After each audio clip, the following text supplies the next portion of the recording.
stand up for the pledge, please. Pledge allegiance to the flag of the United States of America and to the republic for which it stands, one nation, under God, indivisible, with liberty and justice for all.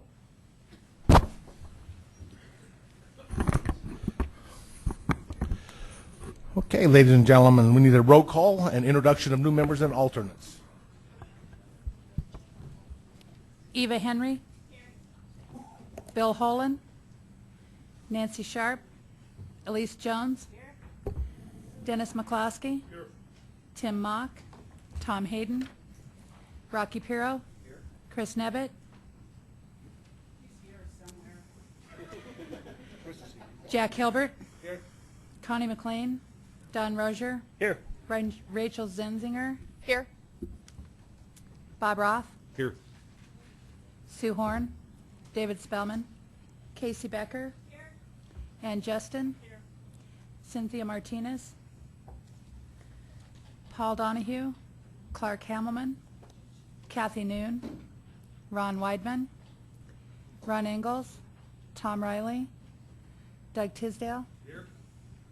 Gail Christie. Here. Jim Benson. Here. Todd Riddle. Laura Keegan. Mike Spees. Randy Penn. Here. Mark Gruber. Joe Carnival. Joyce Thomas. Here. George Heath. Jennifer Weinberger.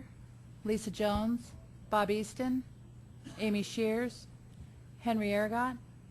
Paula Bovo. Marjorie Sloan, Bob Vermeulen, Ron Rakowski, Jerry Presley, here. Jack Morgan, Brad Weasley, Stacy Luberger, Adam Paul, here. Jim Taylor, here. Jackie Millay, here. Katie Witt, Alex Samory, Hank Dalton, here. Julie Van Dommelen, Sandy Banta, Ursula Morgan, Gary Shields, Chris Wolf, Sean Forey, Joe Gearlock, here. Joyce Downing, here. John Dyack, here. Cliff Mueller, here. Fred Lissy, Kurt Osborne, Deborah Williams, here. Val Vigil, here. Nancy McNally, Faith Winter, Joyce J., Bud Starker, Doug Young, Deborah Perkins Smith, here. Simon Tafoya, Bill Van Meter. Ma'am, can you please verify, do we have a quorum? I'm counting 28.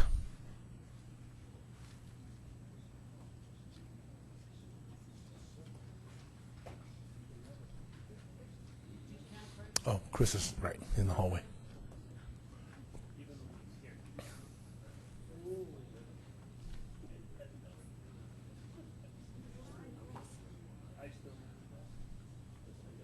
We do in fact have 28.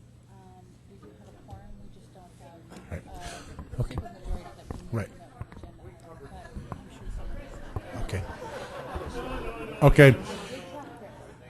Okay, if we can get us back to, so the reason I asked that, because we do have one item on the agenda that would require a quote-unquote supermajority, and we are one member shy, but I'm sure as the evening progresses, that member will appear, we're hoping, so we'll keep track of that, please, and we'll have to address that when we get to that point in time. Okay, at this point in time, we will move into the report of the chair. At the RTC meeting, we did cover several items. It was a fairly short meeting. I thought it went very quickly, and that was a good thing. But we talked about the Cycle 1 plan amendments that are associated for air quality conformity findings, which was approved. The FTA 5310 project selections for 2014 and 15 were also approved. Traffic signal system improvement program for 2014 to 2019 was approved. And in addition, the TDM pool project selections for 2014 and 2015 were discussed and approved. And the last thing is a resolution replacing the requirement for the annual review process of the Fast Tracks plan with the requirement of the Fast Tracks Bill 2008 change reports. That's the item that we discussed here as a board. Sent it to the RTC. We'll be seeing that, but that was also approved. Okay, any questions about the RTC? Seeing none, I would like to move now into the Executive Director's report. Thank you, Mr. Chair. Just a few things to update everyone on. Just want to let you know that the AAA has been involved in some of the emergency response activities that have been going on. There were 2 facilities that we work with that were evacuated, one in Aurora, the other in Commerce City. That affected 125 residents, but I believe they're all back now. There was a meal site also in Gilpin County that was closed for 3 days. But the volunteers that delivered meals, they've just been doing a great job. They typically deliver about 1,900 meals a day. During this event, they only missed Thursday, or on Thursday and Friday, rather, they only missed delivering 50 meals. So they've just done a fabulous job under really tough circumstances. I don't know if Deborah, is Dawn Hunt going to be here this evening? Yes. Okay, great. So I was going to give you a little bit of a ramp update, and Dawn can confirm, or Deborah can too if I get any of this wrong. But basically, probably not telling you anything you don't already know, in that the CDOT staff made recommendations, or published recommendations last week. The Transportation Commission will be reviewing those recommendations September through October, and the Commission is anticipated to select projects at their October meeting. Am I right so far? November 6th, MVIC will initiate the RTP update process. That would be recommending which projects to model for air quality conformity. On November 20th, the board would vote then on what to model for air quality conformity as well. Everyone should assume that whatever we model is what the board is going to amend into the regional transportation plan, and then the board would approve the plan in the early part of 2014. And then there's still yet another opportunity for the board to weigh in, and that's when projects are moved from the long-range plan into the TIP. I want to let you know too, we're moving forward on or a consultant is beginning to wrap up a study on construction defects. You'll probably recall, most of you will recall, that we hired a contractor to study our ability to meet our MetroVision goals for housing diversity in urban centers, or meet I'll leave it at that, meet our housing diversity goal in urban centers. This is a result of a lot of anecdotal information that a state law was acting as a disincentive to build for sale attached single-family homes in urban centers. And the contractor actually furnished us with their draft report yesterday. I've scanned it, but I haven't looked at it. We've got some other folks on staff that are looking at it as well. We'll be developing any questions or formulating any additional information they would like from the consultant. And the contract right now is anticipated to be over at on September 30th. As far as I know, they're not going to need more time. I guess that's a possibility, though, but right now we expect the final report to be out September 30th. The reason I'm telling you this is because this report has generated enormous interest from the capital to the far reaches of the region. Like I said, there's anecdotal information on both sides that, you know, developers get sued, maybe unnecessarily so, and the other side of the coin is that homeowners won't be adequately protected if the state changes its law. But our report isn't about changing state law. But I did want you to know that the report will probably be published and in the hands of the press before your next meeting. So I did want you to know that it was coming out. As soon as we get the final draft from the consultant, we will send it out to you so that you too can see what's in it.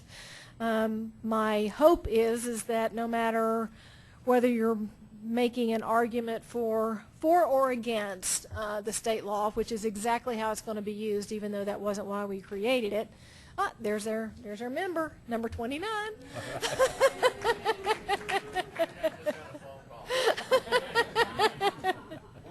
Just quit looking at the rivers and they can get here.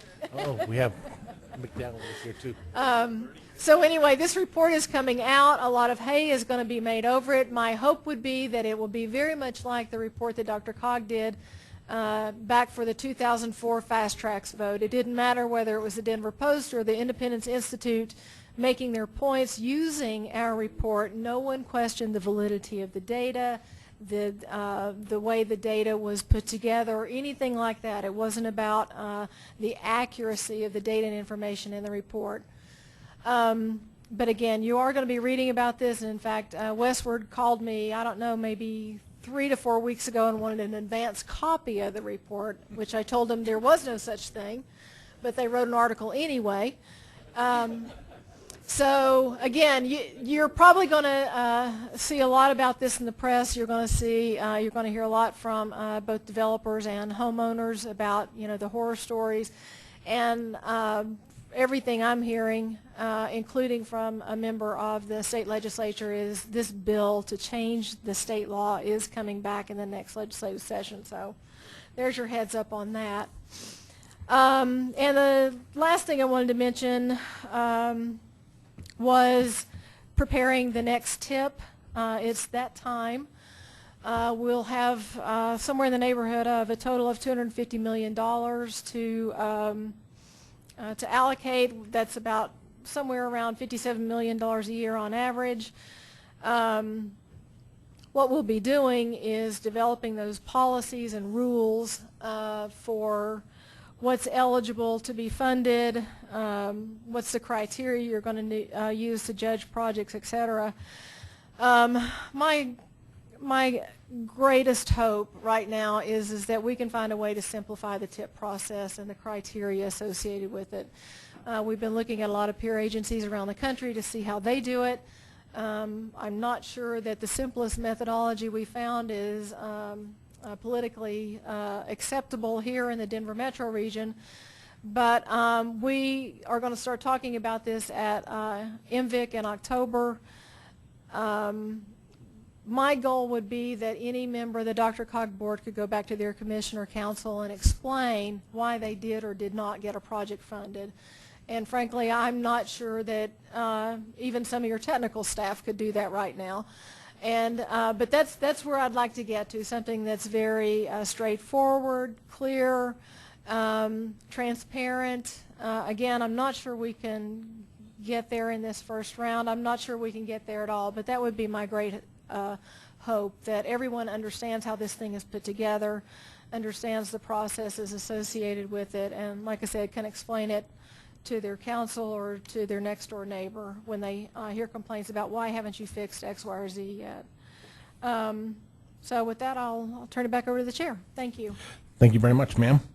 At this point in time, we're going to move into our public comment section, and would like to remind the public we have 45 minutes allocated for this. Please limit your comments to 3 minutes, and also please limit them to any item that was not previously discussed on a previous item that we held a public hearing or public comment issue on. So with that, I will open it up at this point in time for anyone who wants to speak from the public. Some people get a minute. No, just kidding. Second. Hello, my name is Will Tour, the Transportation Policy Director for the Southwest Energy Efficiency Project. For the few of you who I don't know, for the others, it's delightful to see so many old colleagues or former colleagues here today. What I would like to do is to talk to you for a few minutes about the discussion that you're going to have about the proposal from the Colorado Energy Office to use $30 million of congestion mitigation and air quality funds for a program focusing on alternative fuel vehicles, particularly natural gas vehicles in the heavy-duty freight sector. Well, and you know, there's a couple of different important aspects to this. From the MPO perspective, I'm sure that a lot of your focus and thoughts will be about sort of the change to how CMAQ funds are being allocated, that while it is not legally required, historically these funds have been sub-allocated to the POs and have been used for a lot of really important multimodal projects, intersection improvements, transit projects that have helped to meet MetroVision goals. And it's certainly a significant change to have such a large chunk of CMAQ funds potentially allocated by CDOT rather than through the MPO process. Given that, I think it's important to really look at this carefully and try to assure that there's as much public benefit as is possible from this allocation. From the SWEEP perspective, we really appreciate the effort by the administration to expand investment in alternative fuel vehicles and infrastructure in the trucking sector. But we believe that it would be possible to increase the air quality benefits that would come from this and to make the proposal more flexible and more fuel neutral by supporting infrastructure and vehicles for a broader set of alternative fuel medium and heavy duty vehicles, not just natural gas fueling stations and trucks. We would recommend 3 changes. To, as part of this, look at co-locate fast charging stations for electric vehicles along with the natural gas fueling stations at strategic points along the major corridors in the state. To structure any truck grant or rebate program to try to focus on replacing older, dirtier diesel trucks in order to maximize the air quality benefit, and to broaden the funds for vehicles to support purchase of alternative fuel medium and heavy duty trucks, including battery electric and diesel electric hybrids. You know, with that, I'm not going to use my full 30 seconds, but will rather pass out a little paper that I've written giving some background on this, and happy to answer any questions if folks have any. Okay. Well, We have one question. what kind of an effect is this going to have on our road funding? Now, if we're not funding it through natural gas right now. Is your mic on, sir? I can't hear you. Yeah. I'm sorry. If you could get closer, I'd appreciate it. The funding is not being done by natural gas at the present time. What happens if we do all that trucking? We get no road funding out of it. I think that would be a great question to ask when we have our presentation that's coming up. That in a minute we'll have someone presenting the CMAQ alternative fund. And so just because I know that topic, if it's okay with you, Cliff, if we could delay that question to there. Thank you. Thank you. Okay, thank you very much. Anyone else from the public? Chair recognizes Mr. Taylor. I thought maybe it was going to be Cynthia walking up here. I am privileged to be the president of the Colorado Municipal League District 3, which is about the same boundaries as Dr. Cog. And we do an annual meeting, and we, I'm sad to say, scheduled it for the MVIC meeting of next month, October 2nd. But maybe those of you who own MVIC could convince the powers to be to get out a little early, and you can just drive right down to Santa Fe and attend the annual meeting for District 3 for the Municipal League. You will have missed the report from the staff and probably missed most of the social hour, but the social hour bar, shall we say, will continue to be open during dinner. So if you are interested and have not yet made your reservations, I would urge you to do so. And if you don't want to go through that convoluted process that CML uses to register for an event, just call our city hall and ask for the city clerk, and you'll get on the list a lot faster. Thank you very much, Mr. Taylor. But quite frankly, if you said there's a bar, why don't we move MVIC to your meeting? That's my question. So he didn't say whether it was a hosted bar. Yes, sir. Somebody had asked me for the phone number. It's 303-795-3700. That's the main switchboard. It is always answered by a person, and just ask for the city clerk and they'll transfer you. Great. Thank you very much. I was You have a going to say, question? District 3 doesn't have a location, so maybe we'll just all come down your way. Because it's supposed to be in Estes Park, so Okay. that's not happening. I hear you. God bless you. All right. Anyone else from the public have any comments they would like to make? Any other comments from the public?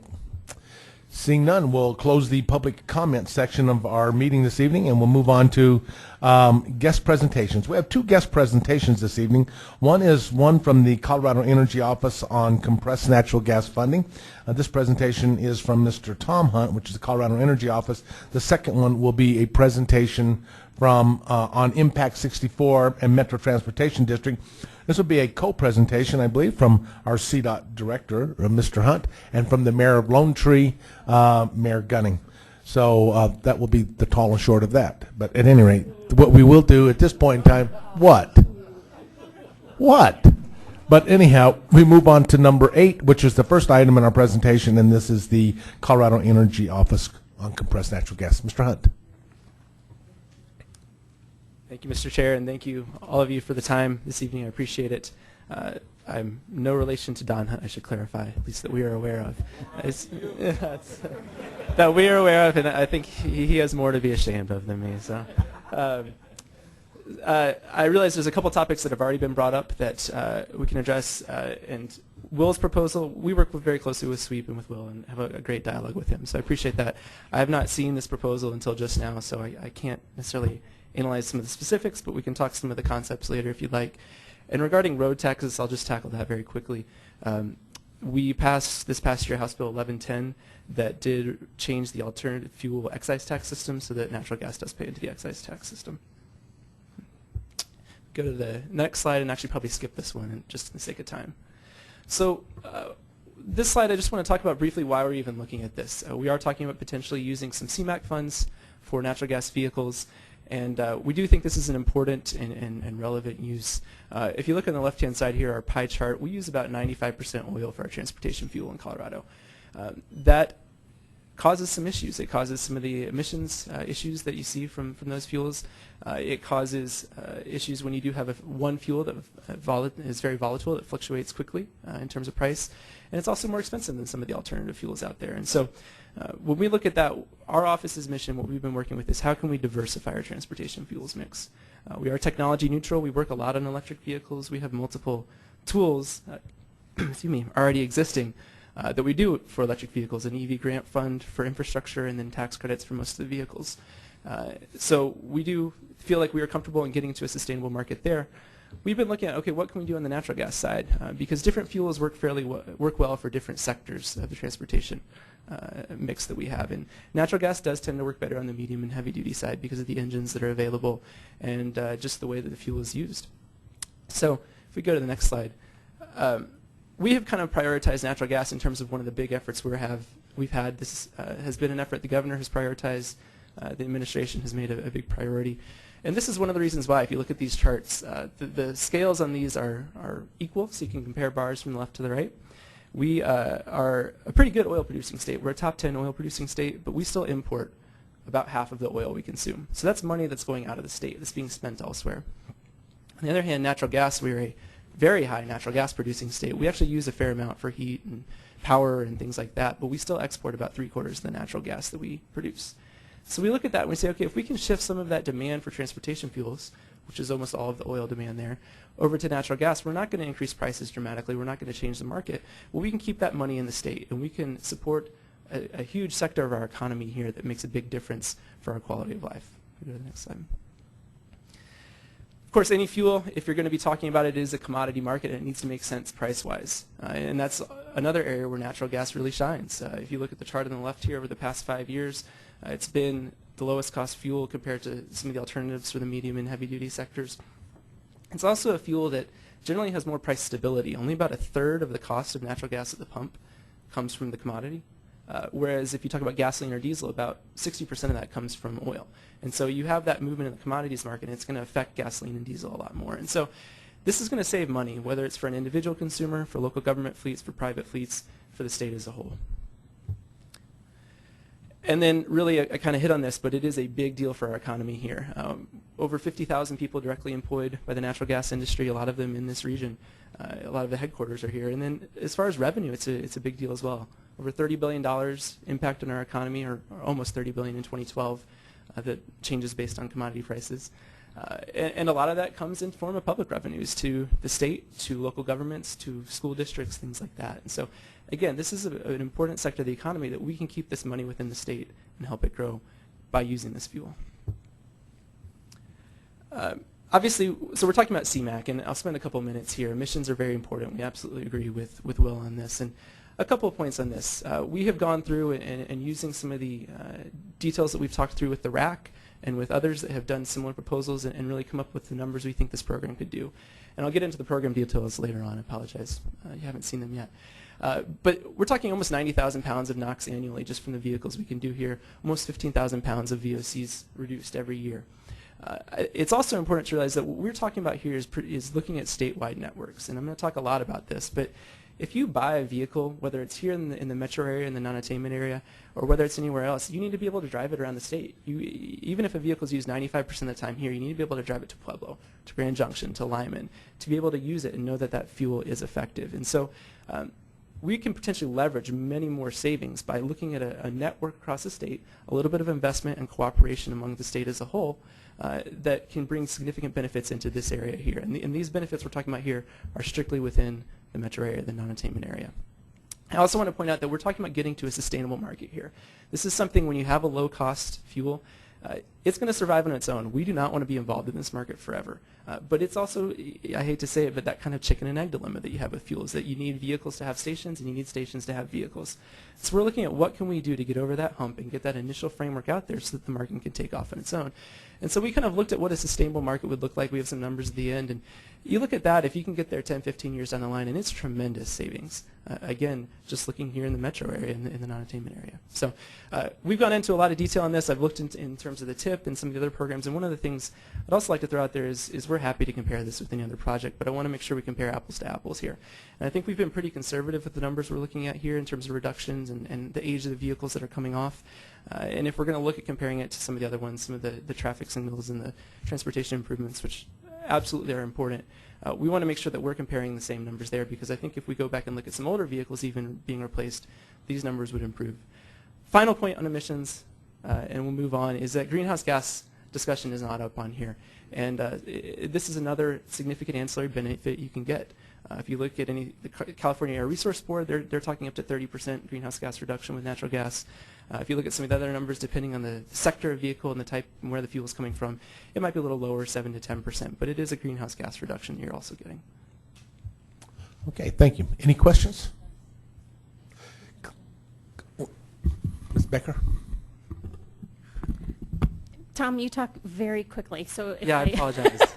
if I got something wrong, Apologize. I'm sorry. No, it's you have a lot of information to share, so thanks for coming and sharing it. One of your last slides showed you comparing this type of fuel in these type of vehicles to other types of vehicles, showing that it is you do end up with a net loss in greenhouse gases. What about comparing it to other programs that CMAQ has funded? Again, we're happy to do that. We've talked about that. That's come up in questions before, and we've asked for some of the programs to compare. We can do that at any point.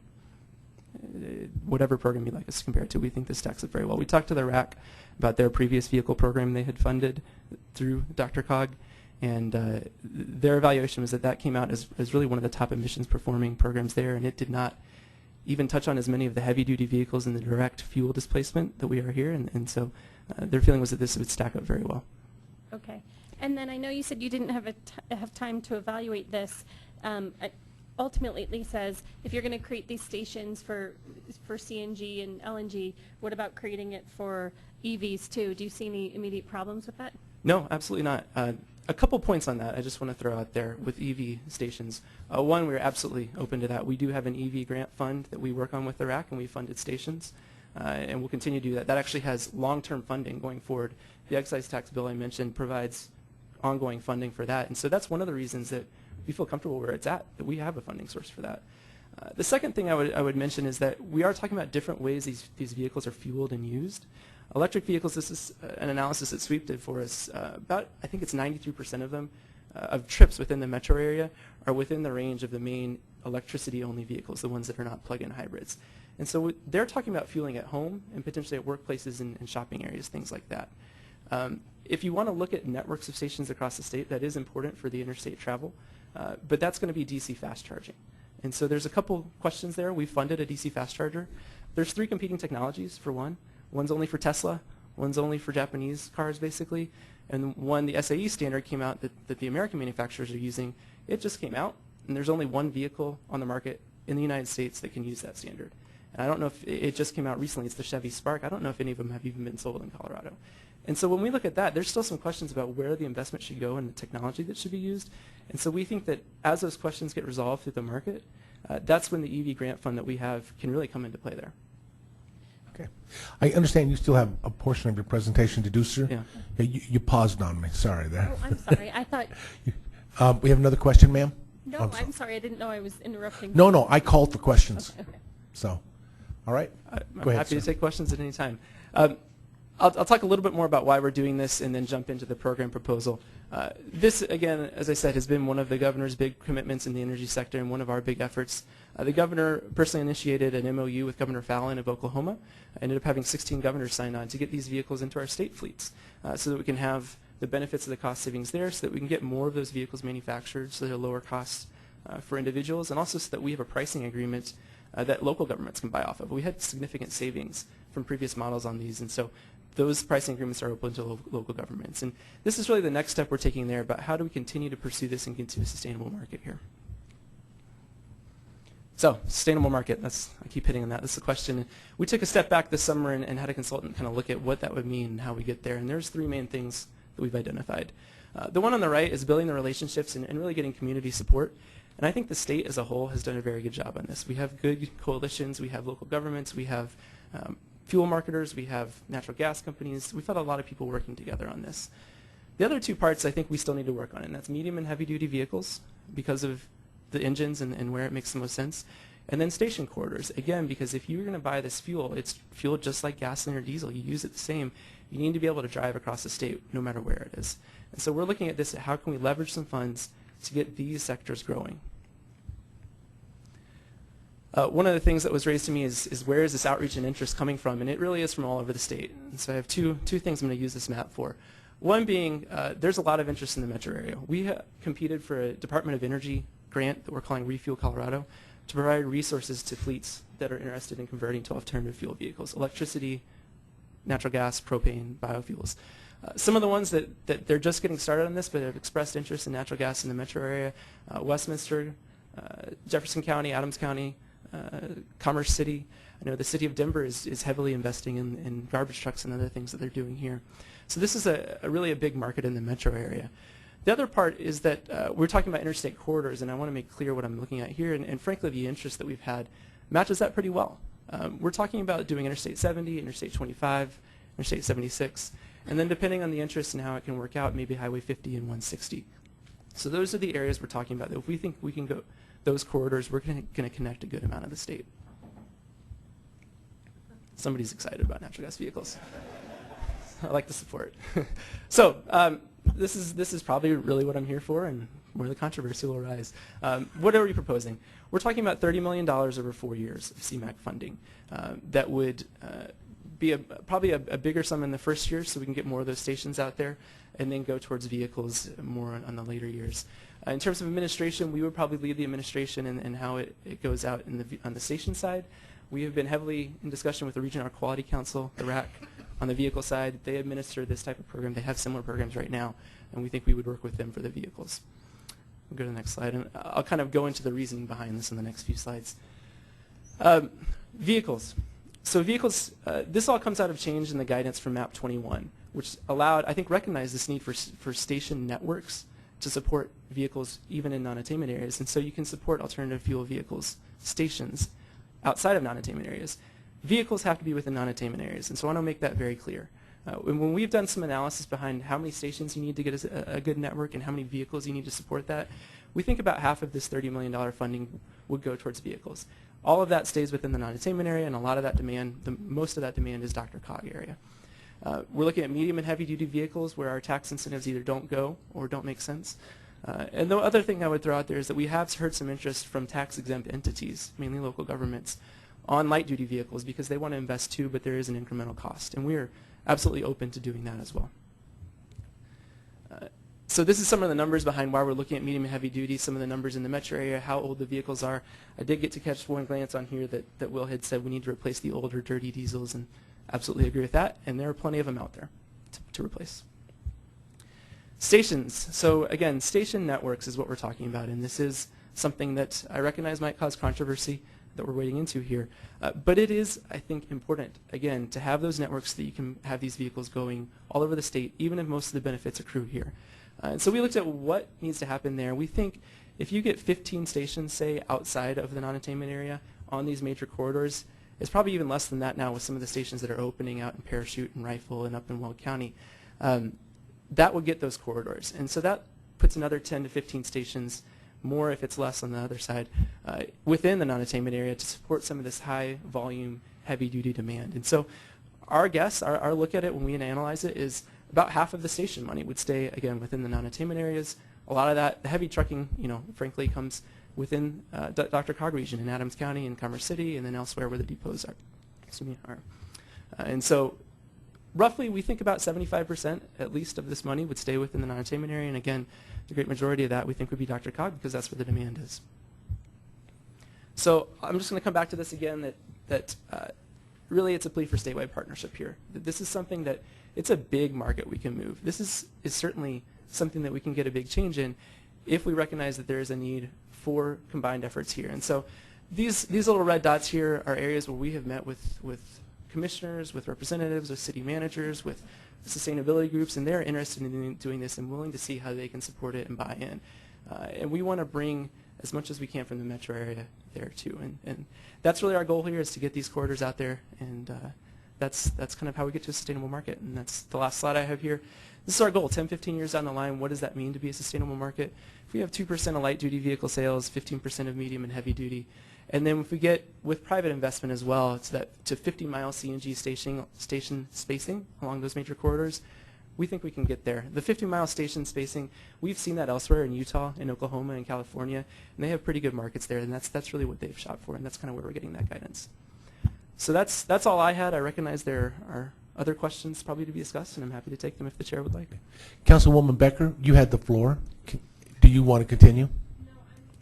No. When I took it from you. Okay. Okay, thank you. Elise? I don't have questions, but I have comments per se. Is this an appropriate time to make those? If we can, let's address comments and then have you give your question. Cliff, you had a question that you held in abeyance?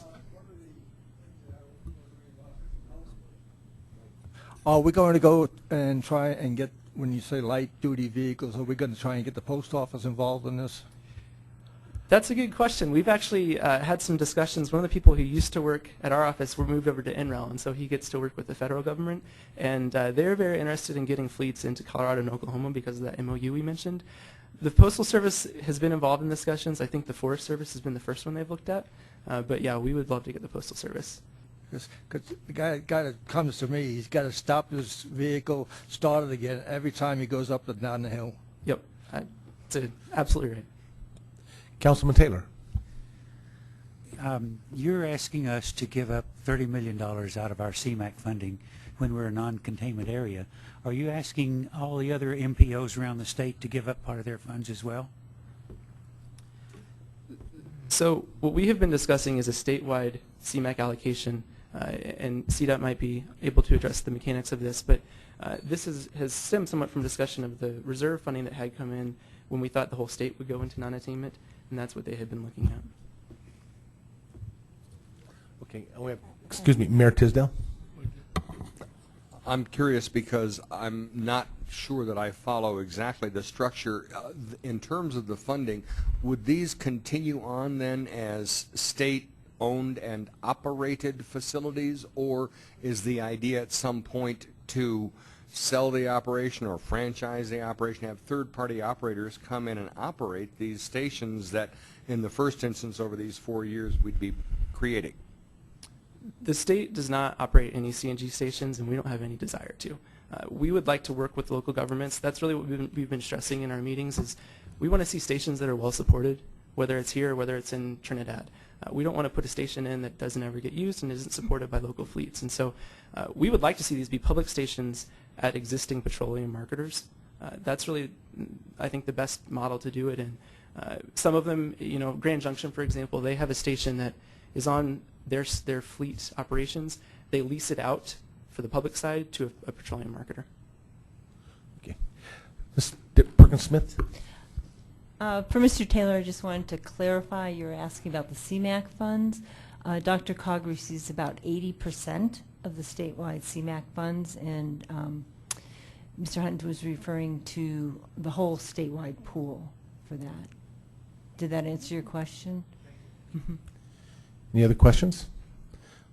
I do have a comment, and then I would like to turn it up to Ms. Jones. And Jackie, you have a question? No, I have a comment. Okay, and then we'll go for comments. So let's go, Jackie, comment. Let's go, excuse me. Elise, you had the first comment. Go right ahead, please.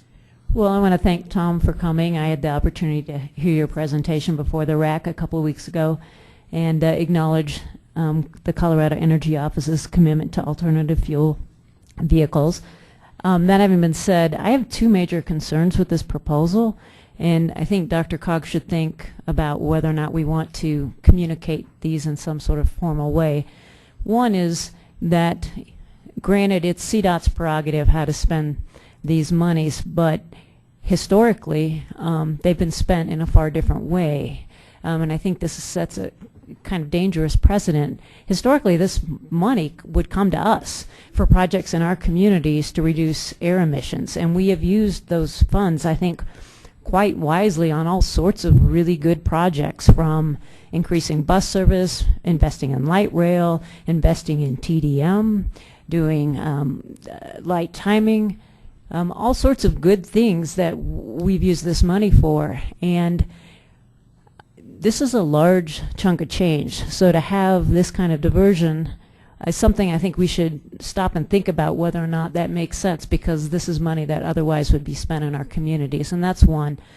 And then two, in my mind, I hear what you're saying, Tom, but I'm looking at the evidence, and it's not clear to me that this project will actually result in air quality improvements.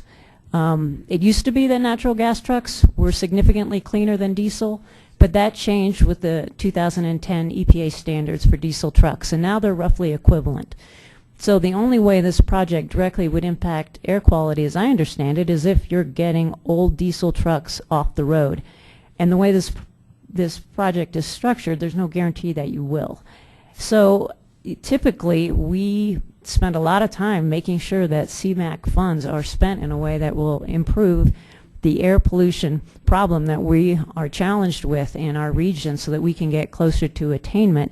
And I don't see that the project structured the way it is actually helps us necessarily. So I guess 2 points. One is, I think we might want to communicate with CDOT in some sort of formal way about our concerns about ongoing diversions of CMAQ funds in this way. And two, if this project is really going to go forward, and I appreciate the fact that this is a priority of the governor, and he's been to Boulder 3 times in the last week, and so go Gov. But then I think we need to restructure it in a way, and I thought Will Tour had several important suggestions that would increase this project's guarantee of air quality benefits and increase efficiencies by co-location with EV. And I would do the fast charging stations. It's a relatively small cost compared to the natural gas charging stations. Make this more fuel neutral, and focus on taking old diesel trucks off the road. So those are my comments, and I look forward to hearing what other folks have to say. Councilwoman Millay. And lucky you, because I was at RAC as well. So, A lot of you.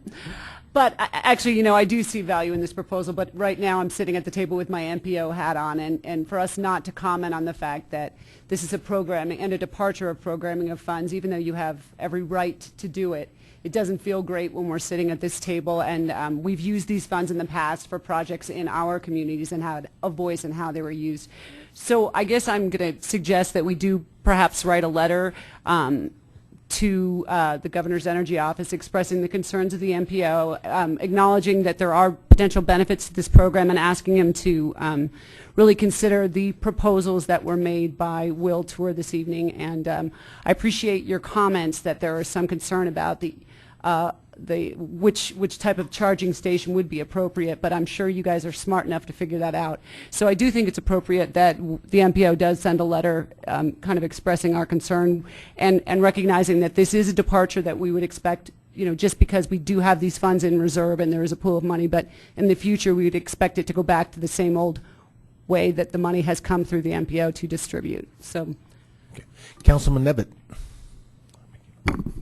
Thank you, Mr. Chair. I don't know if this thing's coming apart. If Commissioner Jones's proposition was in the form of a motion, or if Jackie Malay's was in the form of a second. If so, I'm a third. So, yeah, I mean, I get this as a governor's priority. I think it's a pretty cool idea, if I understand it properly. You're catalyzing the installation of a system of stations, and then you're also catalyzing the purchase of vehicles, which would be the customers for those stations. And while cannibalizing.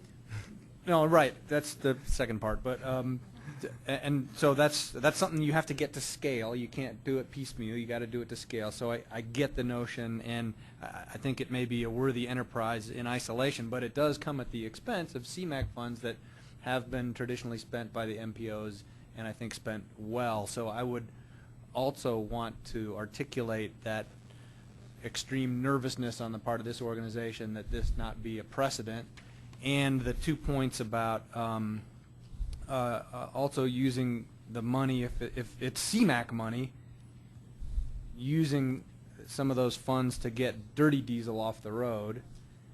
And if we're promoting alternative fuel, I mean, we don't want to be in the business of picking winners and losers. There are multiple alternative fuels that we also be equipping this network of stations, you know, getting to that scale with the, you know, fast charging electric. I mean, I don't know the first thing about the damn technology, but I know people are crazy about it, and if we're going to try to create a network that gets it to scale, I think we ought to be doing it for CNG and for electric vehicles. So consider that a third, I guess. Okay. Commissioner Rozier. Thank you, Mr. Chairman. Don Rozier, Jefferson County. Hey, Tom, I'm not going to beat you up. I'm one of your supporters. And the reason I say that, I know when we talk about funding and MPOs and all, and you know, in our community and using our dollars local control wise, we also have to take that reach and look at it regionally. What it does initially, and what I appreciate about your presentation today, you looked at those big items as far as the dirty diesels, and you look at then how does that cascade down into everyday vehicles, whether it be if you're driving your Honda Accord like Commissioner Kirkmeyer does with her CNG up in Weld County. She's very proud of that vehicle, by the way. And when you start looking at the delivery, looking at the production, what Colorado does, and how much natural gas we produce, as you saw up there, and to using that resource that is here, that keeps people at work and keep them going, and as we build that infrastructure, and as it's there, more and more people say, hey, why not in my next vehicle? Why don't I buy a CNG vehicle? Because I have a gas station down the street. It's looking more regionally instead of just locally. So you know, as home of NREL and looking at money spent in the community, I think it's a great presentation, and I fully support it. Right, thank you. Mayor? So my recommendation would be that we, if we can take an action, that we would write a letter and then also prepare a resolution that we can pass in our next meeting, if that would be an approach to take. I do have one question, though. I know that if you're targeting the post office, school districts, all of these types of organizations do have natural gas vehicles, and they do their own charging in their own facility, and they also purchase their own diesel fuel and fuel their own buses and trucks in their own facilities, and that it appears that they're designed to be public, whereas most of the organizations that you'd be targeting don't purchase fuel from public facilities. Yeah, that's a fair question. It's one we've received a lot, and I think my answer would be that there are different models, and it's going to depend on the community, and that's really why we're trying to get the local involvement and support to see what makes sense. So again, Grand Junction, they put in a behind-the-fence fueling station for their fleet, and they run pipes out through the fence, essentially, to continue the metaphor, and lease that to a public fuel provider. Weld County, what they've done is they've purchased a ton of vehicles. They do have fueling at their fleet facility for maintenance operations, things like that. But most of them, they send to those public stations that they have also incentivized. There are some applications where simply a behind-the-fence fueling station would be needed. A garbage truck application, something like that. And we're open to considering that. But you're right. We want to get public fueling out there. And I know the state fleet, for example, we use Ride Express, and any of these stations, state fleet vehicles would go fuel at. Okay. Ms. Becker, I think you were next. So thanks again for the presentation. I can, as Commissioner Rozier was saying, I can see the economic benefit of this. I can see the benefit of having diverse fuel sources for transportation. That all makes sense to me. Ultimately, though, CMAQ dollars, the primary purpose is for getting us closer to attainment. And unless this is doing that, I just have concerns about it being used for that purpose.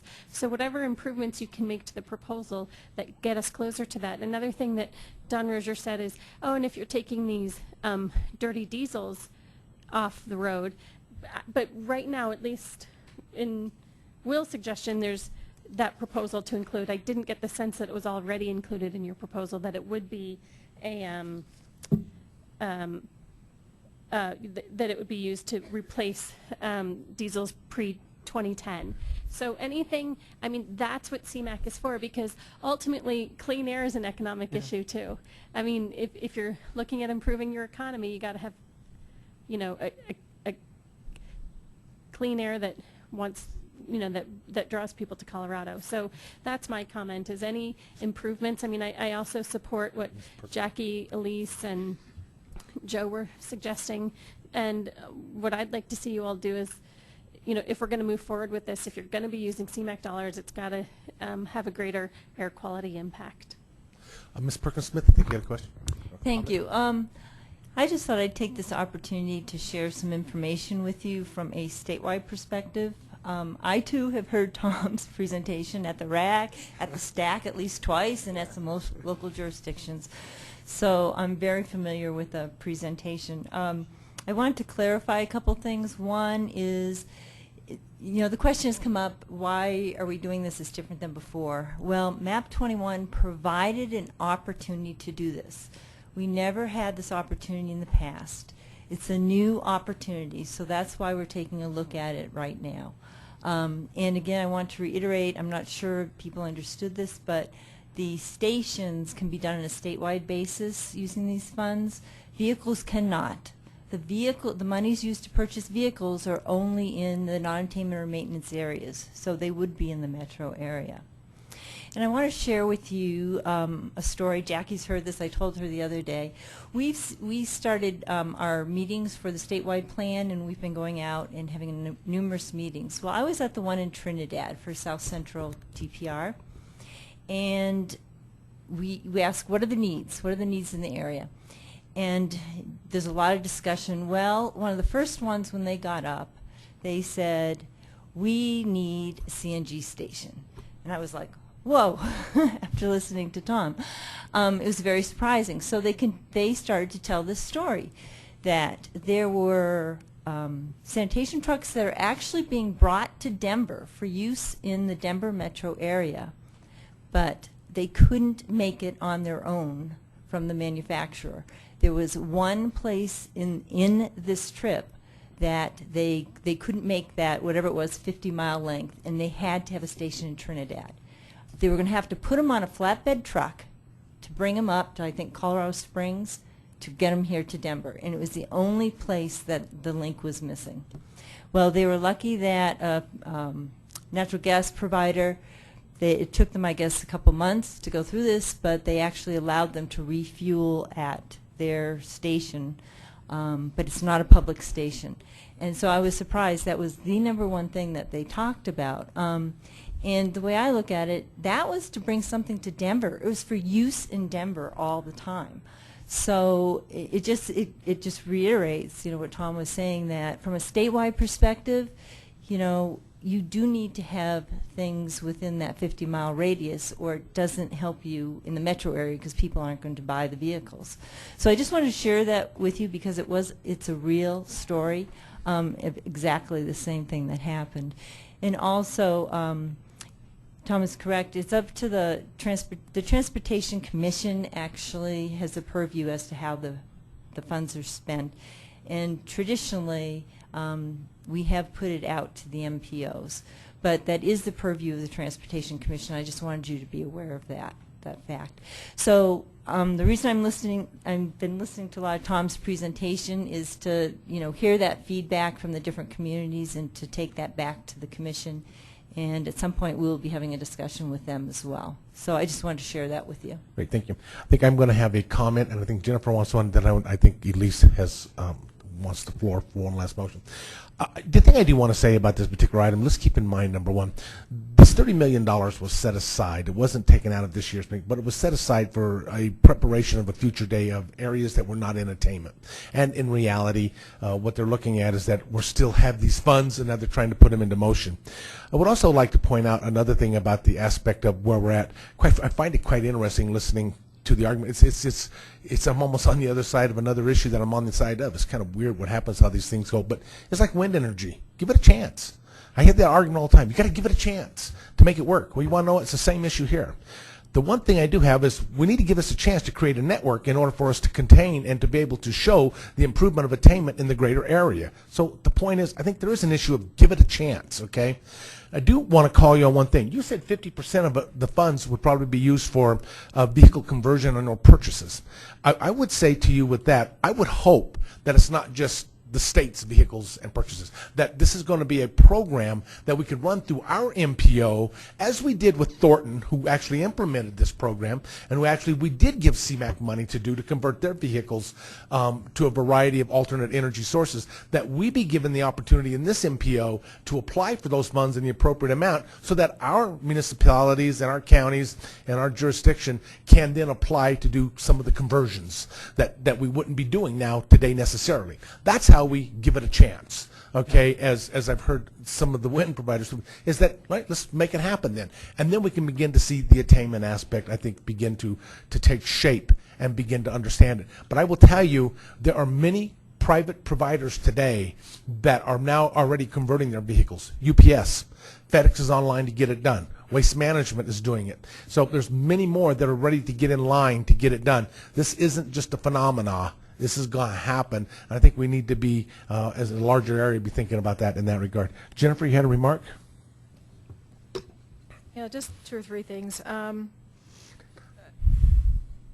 Both Tom and Deborah are right that, this money is in reserve, that the Transportation Commission is who selects these projects.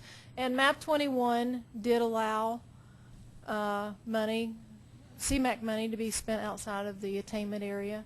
But this is new, as Will pointed out. This is new.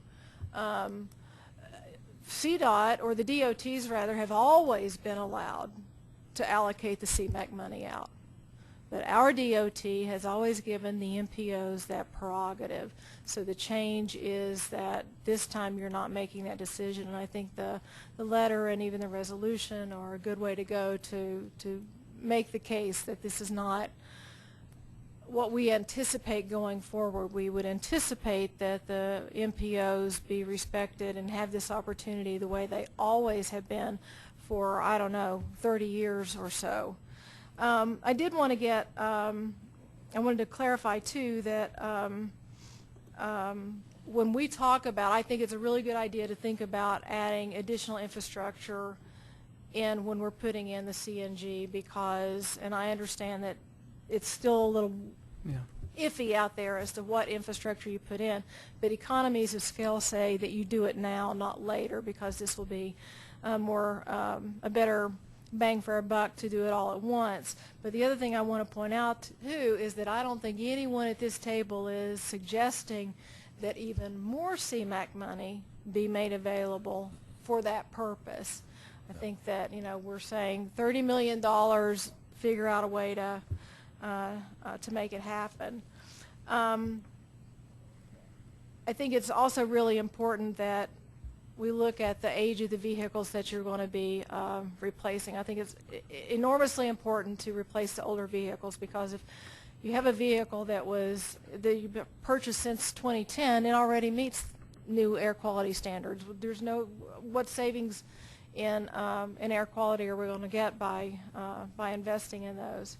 And lastly, I just needed if Deborah, or probably Deborah is the most appropriate person, can, because it is CMAQ money, who owns the stations? That's the one thing that I'm not clear on yet still. I think I will defer that to Tom, but the intent is obviously CDOT would not want to own the stations, but the idea is that they would actually be in a private ownership, but allow public refueling. Is that allow? I mean, and I don't know. I think that that's something that we would want to know. It's been my understanding, even just like letting go of a van that we purchased with CMAQ money for our van pool program has been not without many complications. So I'd be curious how that works if a private sector entity could own the station. So we'll probably ask for that clarification in the letter. If I could, Jennifer, you know, in Weld County, they have 5 projects that they've done this way, and one of them is county-owned, but the rest, 4 of them are privately owned, and they did the same thing. They use CMAQ funds. Okay. Elise, you wanted the floor. Yeah, so that we don't spend the entire evening on this, I thought I would Thank you. try to move forward with a motion following the mayor's good ideas that Dr. Cobb write a letter and prepare a resolution that expresses one concern about this funding allocation process and a hope that CDOT would return to its tradition of suballocating CMAQ funds to MPOs in the future, and then 2, make recommendations to better focus this proposed project to achieve tangible air quality benefits, specifically focusing on removing pre-2010 diesel trucks from the road, looking at making it fuel neutral by co-locating EV fast charging stations, and also for any vehicle subsidies, making those fuel neutral so that other alternative fuel vehicles could be included in that. We have a motion, we have a second. Any discussion? I'm seeing none, then I will call the question. All those in favor, please say aye. Aye. Opposed, please say nay. Nay. Abstain? Okay, it does pass. Is that 3 noes? We have 3 noes, yes ma'am, and then we had none abstain. Okay, so we are moving on now to our next item, which is a presentation on the Impact 64 and Metro Transportation District. This is Mr. Don Hunt, Executive Director, Department of Colorado, and Jim Gunning, the Mayor of Lone Tree. So Don, how's those state roads doing right now? Well, I'll tell you, Mr. Chairman, I was thinking that I could just do a little flip there with Tom Hunt and Don Hunt, and who'd know the difference.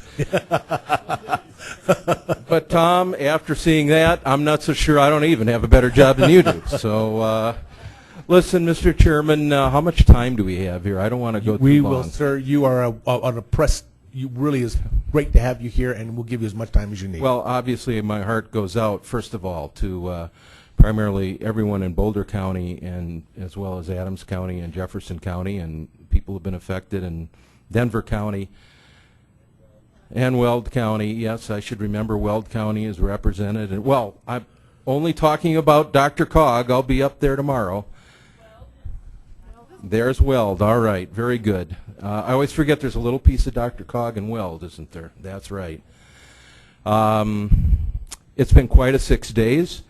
I want to tell you that I think as best we can, I'm glad I'm here tonight because I do think we have the approach figured out, at least on the state highway side. We're going to be holding meetings starting Friday, 8 a.m. in Weld County, 11 a.m. in Larimer County. Greeley is the location, Greeley EOC conference room at the county administration building. Then 11 a.m. we're off to Fort Collins, the county courthouse, and 3:30 we'll be at the Boulder County Courthouse in Boulder.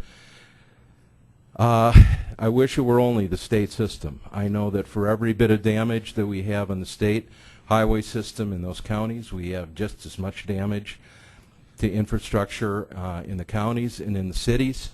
And obviously tonight I'm focusing on infrastructure, but I'm not talking about the human toll or private property toll. If this is not the largest disaster we've ever had in Colorado, and we've had some significant ones in the last few years, I don't know what is. So what I can tell you tonight is that we think there's 3 phases: rescue, response, and recovery. Rescue goes on, and it will probably continue to go on for those folks who are stuck up in the foothills and can't get out. And a lot of those people are turning down rescue and saying they're going to, in the nomenclature of emergency management, shelter in place. I'm not sure that's a very good decision, but there are a lot of people doing that. Second phase is response, and that's what we started yesterday, so we're overlapping. And then the last phase will be recovery. Response has one goal.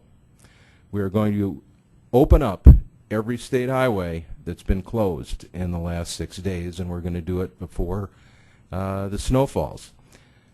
That's the goal. I think we can do it. We're going to do it with temporary construction.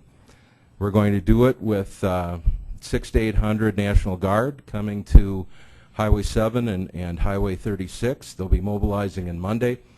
We have at least 3 contracts out where we'll be selecting major contractors on Friday for mobilization on Monday to restore some of the other roads. Highway 72, 119 Boulder to Nederland is already under construction. The tough one, though, is outside of your area. It's Highway 34 and the Big Thompson. That is going to be a very tough one between Estes Park and Loveland. So that's what's going to happen in the next 2 or 3 months. We're standing up an integrated, FEMA kind of nomenclature, integrated command structure. We're moving about a dozen CDOT people over to focus 100% on this response effort to see if we can bring in temporary bridges, temporary construction, stabilize slopes, stabilize rockfall areas, and get those roads back open. That's probably, from what we understand in Vermont, about 1/3 of the effort. We've had 3 people from the state of Vermont here all week. The deputy director, the chief engineer, the state operations officer. They did this after Irene 2 years ago in about the same time frame. I guess they had about 15 more days than we did. We will have before snowfall. And then it's the last phase, and that is recovery, and that is building this infrastructure back to be more resilient so the next time around maybe it can withstand this kind of torrential rain. Although the numbers I've seen, we're talking in the Boulder County area, at least as best the hydrologists can figure out, 500 to 1,000 year rainfalls exceeding, what, over 20 inches in a week and almost 10 inches in one day. So I think it raises questions about how some of this infrastructure should be rebuilt. Highway 34, it was rebuilt in 1976 after the Big Thompson flood. It was meant to be flood-proof, and it's gone. So I will acknowledge I've lived here 30 years, and I think the Front Range foothills are a very difficult place to reside, and we'll be reminded of that no matter how we build this infrastructure. So again, I look forward with CDOT. We can't do anything without partnerships. We want to figure out how we can forge partnerships with the counties and cities who have been affected. That's why we're having these meetings on Friday and continuing on Monday to Jefferson County, and then we'll also be going down to El Paso County, and then we'll be moving on out to Adams County and some of the other counties on the Eastern Plains. So we could spend all night on this, but I do feel before I launch here, I should, Mr. Chairman, I just want to make sure there's no confusion about where we are. 3 phases: rescue, response, and recovery. We are responding to make these routes available to the public before winter comes. That is a huge challenge, but we're up for it. We're going to give it every shot. I know from a time standpoint, we do have a couple of questions, sir, that I have been receiving from numerous people to talk about regarding this particular issue. So would like to just ask you these questions on behalf, I think, of the board as a whole, is in the back of everyone's mind. Number one, are the feds stepping up with the funds necessary to make these fixes? There's 2 kinds of federal funds to take care of us. I'm a little luckier than the cities and counties. The state highway system and the national highway system will be aided by the Federal Highway Administration. They've already forwarded us $30 million over the weekend. We have some cap problems with Congress. $100 million is kind of the annual cap for any given state on the federal highway side. We're hoping to get Congress to relieve us of that annual cap. They say they're good for it over time, but it does present some problems. In the next 180 days or so, on the federal highway side, for CDOT, for National Highway System, we're looking at 100% refund, and in the mountain highways, we're looking at 100% refund. Out on the plains, it's probably closer to 75% for that final construction. FEMA, I wish I knew more about FEMA. That is how all of the cities and counties off the National Highway System will receive their compensation. We'll have FEMA representatives at these county meetings, and that is a more difficult process. And the other question is, do you perceive that any of this is going to impact the ramp funding? Okay, I was going to address that, but that is the big question. We believe that we have adequate staff and adequate management of our resources, plus the prospect of federal reimbursement, that it should not affect the ramp program. The exception to that will be those projects that are obviously in this response and recovery, the area of damage. Example, Estes Park is a candidate project. That won't be happening for a little while, I'm sorry to say. We need to work through recovery with Estes Park. North I-25 from 120th to Highway 7 and then on up to Highway 66 and potentially farther. There was a lot of talk going on in Weld County in the Front Range about how to make that project happen. We're likely, and the Commission is likely, to set that project aside, put a moratorium on it for 3 months, and then strike up the conversations again with the local communities. But we think, again, we can bring that project back to life. This is not a very good time to have a discussion about how we would agree to express toll lanes on the I-25 in Weld County. You know what, I'd like to speak on behalf of the whole board and just tell you, one, thank you very much for what you've done. I think working with all these counties and with the state and what you're going through. So, Don, we appreciate it. This has been a great report on the flood, which I know you didn't come here for that, but I really want to thank you and would appreciate everything you've done there. So. With that, sir, I think you have a presentation. I do, and I'm going to go. And you have 2 minutes. I'm sorry, yeah, no, no, just kidding. Listen, I need to do just a little bit of this because I am out on a tour of the state trying to explain CDOT funding and kind of tee it up for the real main attraction, which is Mayor Gunning and Impact 64. So I am going to go over these slides very quickly. Most of you have seen much of this before, and let's get to the idea of the ballot question. So transportation funding, as we all know, mobility underlies almost everything we do in the state: economic development, quality of life, tourism, goods to market. You know all about that. Next slide. Transportation going on in the future. A lot of growth in terms of where Colorado is going to be by 2040. And we know that we are constrained in our funding. CDOT has become largely a maintenance organization. ramp aside, that's a one-time effort, and we really need to be looking at alternative funding sources. How we pay for transportation is next, and you know that as well. We have pretty much fixed sources with the federal highway tax as well as the state gas tax and license fees, and you also know that this is important for all of us. CDOT gets 60%, but all of you, city and county level, get 40% of that funding, and it continues to deteriorate because of inflation, and in 10 or 15 years, it's going to further erode because of high mileage vehicles and our alternative fuel vehicles. Where do we stack up? We're losing ground. We're in the bottom third and falling. Even Wyoming passed the 10-cent gasoline tax increase this past year. Next slide. You've seen the CDOT budget, where we were getting a lot of money in 2007 from the state general fund. The recession, the Great Recession came, and we're back to gasoline taxes at $1.2 billion. Now, here's what I'm really doing when I go out across the state of Colorado. Please understand our budget and why it's so hard for us to do more than we're doing. You start up in the upper left-hand corner with annual maintenance. We're spending almost a quarter of our budget on annual maintenance. We've been able with RAMP now to kind of increase the capital maintenance budget, surface treatment, rebuilding bridges, and we've moved that up from about $350 million, $496 million a year with RAMP. Pass-through grants, gee, you just talked about CMAQ. It's interesting we characterize those as pass-through grants. You know, just a comment, that CMAQ money is probably not going to go anywhere unless all of you agree. We have a governor who believes deeply in CNG and what it can do for air quality in this area, but if you don't feel that that's the way to spend air quality money, it's going to be difficult to go forward. Special programs are things like faster safety and the little bit of money that we give our regions to try to do the special projects within the regions. Next slide. I don't always go around begging for money. I think we've done a lot more in the last 2 years at CDOT.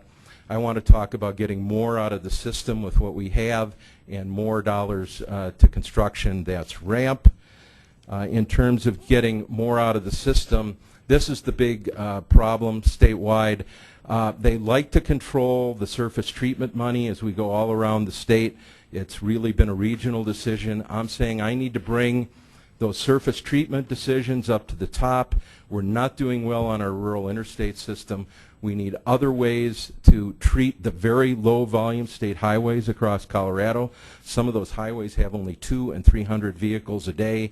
To think they're ever going to get 1.5 inches or 2 inches of asphalt and be reconstructed, not going to happen. So that is the difficult discussion across the state. This slide, annual maintenance, should have been capital maintenance, but nevertheless, that's the $256 million. On the capital side, that's not on that slide. We have now merged all of our assets into one system: surface treatment of roads, bridges, tunnels, intelligent transportation systems, rockfall mitigation, fleet, buildings, and culverts. We are trying to do asset trade-off across all of those classes to get the most out of the system we can with that $500 million a year. RAMP, that's, I think, good news. It's helped our asset management program to the tune of,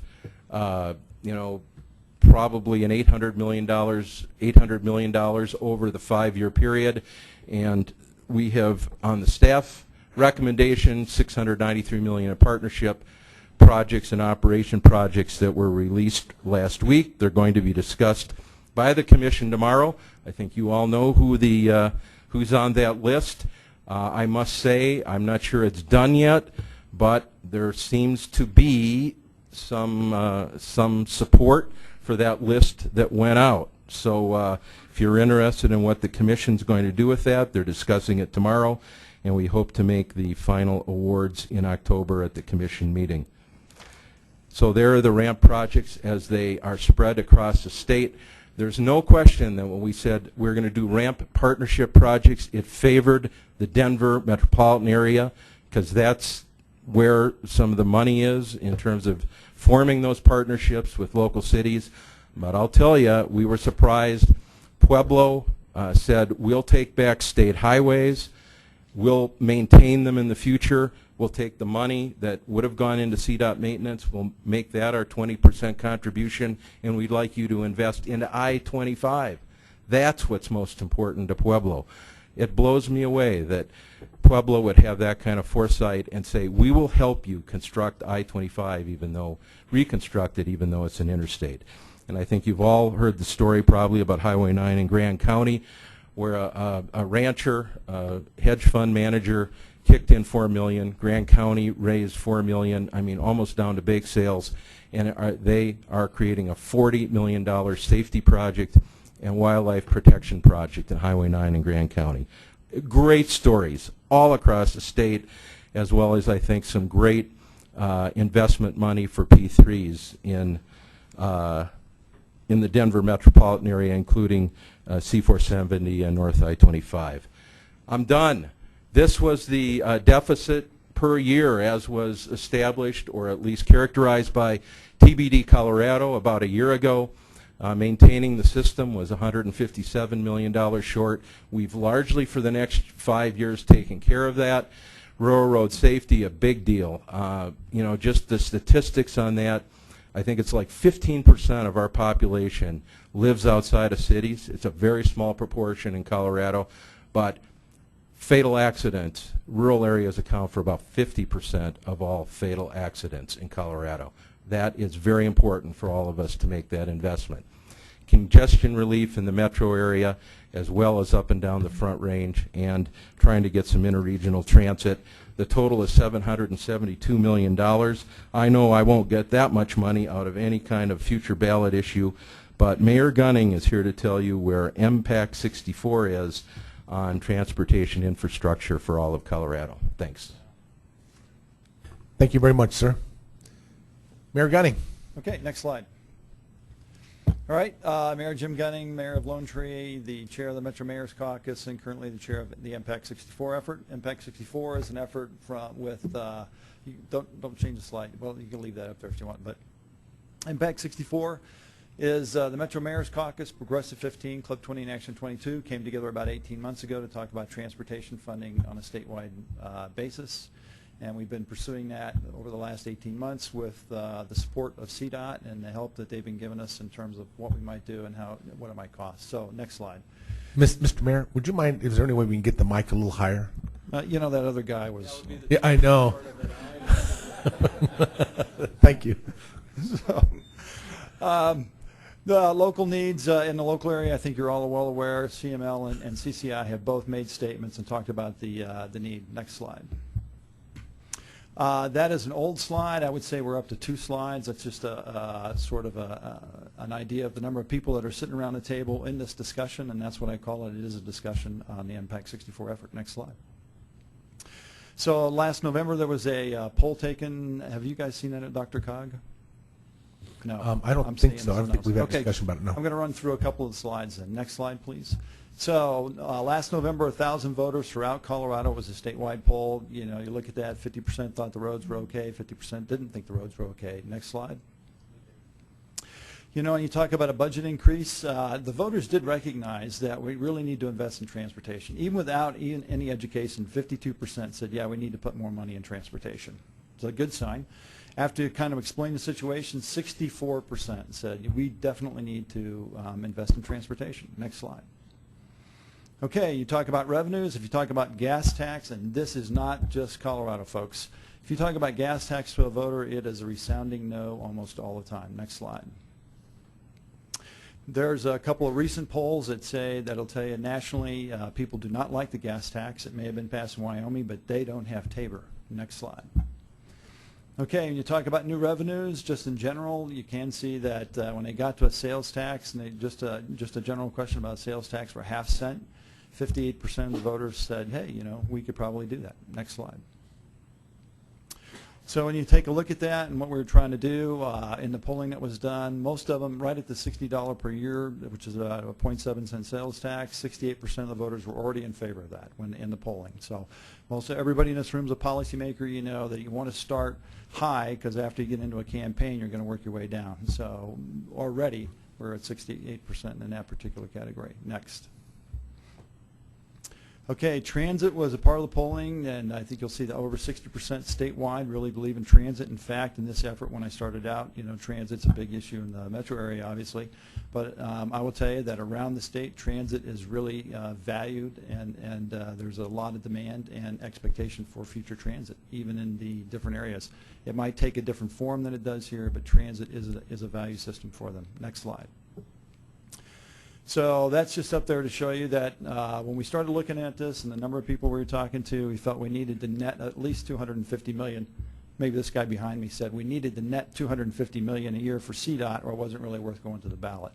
So you had to get to a 15-cent index gas tax to get, that's over 250, but you had to get way up there in the gas tax, and you already saw the slide for that. So, but at 0.7 cents, we got to 242, which was sort of the net out of this just for CDOT. Next slide. So, next slide after that. Impact 64 put together some funding priorities. A lot of those are metro-centric priorities, quite frankly, and with multimodal improvements, managed lanes, and those types of issues. Some of those don't transfer to the rural areas, but the rural area did understand that, from the metro standpoint, that would be what we'd want to do. We did look at all kinds of different, when we started this, we were looking at a gas tax. Before the polling, the group came together with a gas tax. It's a user fee, even though it's a dying tax. We looked at a gas tax, and we were trying to go forward with that. But obviously with the polling, the fact that it's a dying tax, there were lots of issues. So we really started to transition from a gas tax to what now is a sales tax. Next slide. Okay, the straw man looks like this. It's a 0.7 cent sales tax. It's a transportation lockbox. You're looking at 10 to 15 years, and I'll be honest with you, really we're talking about 15 years these days, and the conversations we've had, it's really gone to 15. Okay, it would be distributed around the state in 2/3, 1/3. 2/3 to roads, 1/3 to transit. All right, that 2/3 to roads would then be divided up by the HUTF formula outside of the metro area. In the metro area, and this conversation is not finished, we have another group called MTD, which is sort of a Metro Transportation District, which was a separate entity that sort of came together. That really, when I say MTD, you're really talking about the MAC and the Metro Mayor's Caucus. I think everybody knows who that is. And so that group is currently in discussions about projects that would go back out for polling, metro-wide projects that we feel would be valuable to poll against in the second round of polling. And they're also talking about how we might distribute the funds throughout the metro area. So there's been no decision there. I will tell you that there is sort of a straw man on the table that said 22% and 18%, we would go with 2020. The reason there is that the cities feel like they produce a lot of the sales tax, but the counties still have lots of road miles. And so sort of a compromise to, maybe split those revenues in the metro area 50-50 or 20-20 if you look at that. So when I talk about these projects, the statewide projects, the ones that Don would do, would be Blue Book. So that's why we're going to go, when I say we are, let's just say that the private sector is going to go back out and do some additional polling. They're going to poll against projects. It'd be very similar to the Pikes Peak RTA where it was project-based. And we have been collecting that information statewide now for the last 6 months. The MTD has put together a list of projects that they think would be good polling projects for the metro area, significant projects. You would all recognize them. CDOT has been working with the TPRs to come up with projects sort of in the rural areas. Colorado Springs, the Pikes Peak MPO down there is also putting together a list of projects. We met with them recently. So there's a list coming together for the people that are going to go back out to poll so that they will have something to sort of poll against from the voter and say, hey, these are sort of projects in your region that would get done. If we did get to the ballot, those projects would be in the Blue Book or the voter guide, as I'm often told to call it, so that they would be able to see exactly what they were going to get. So when you, hey, Julie.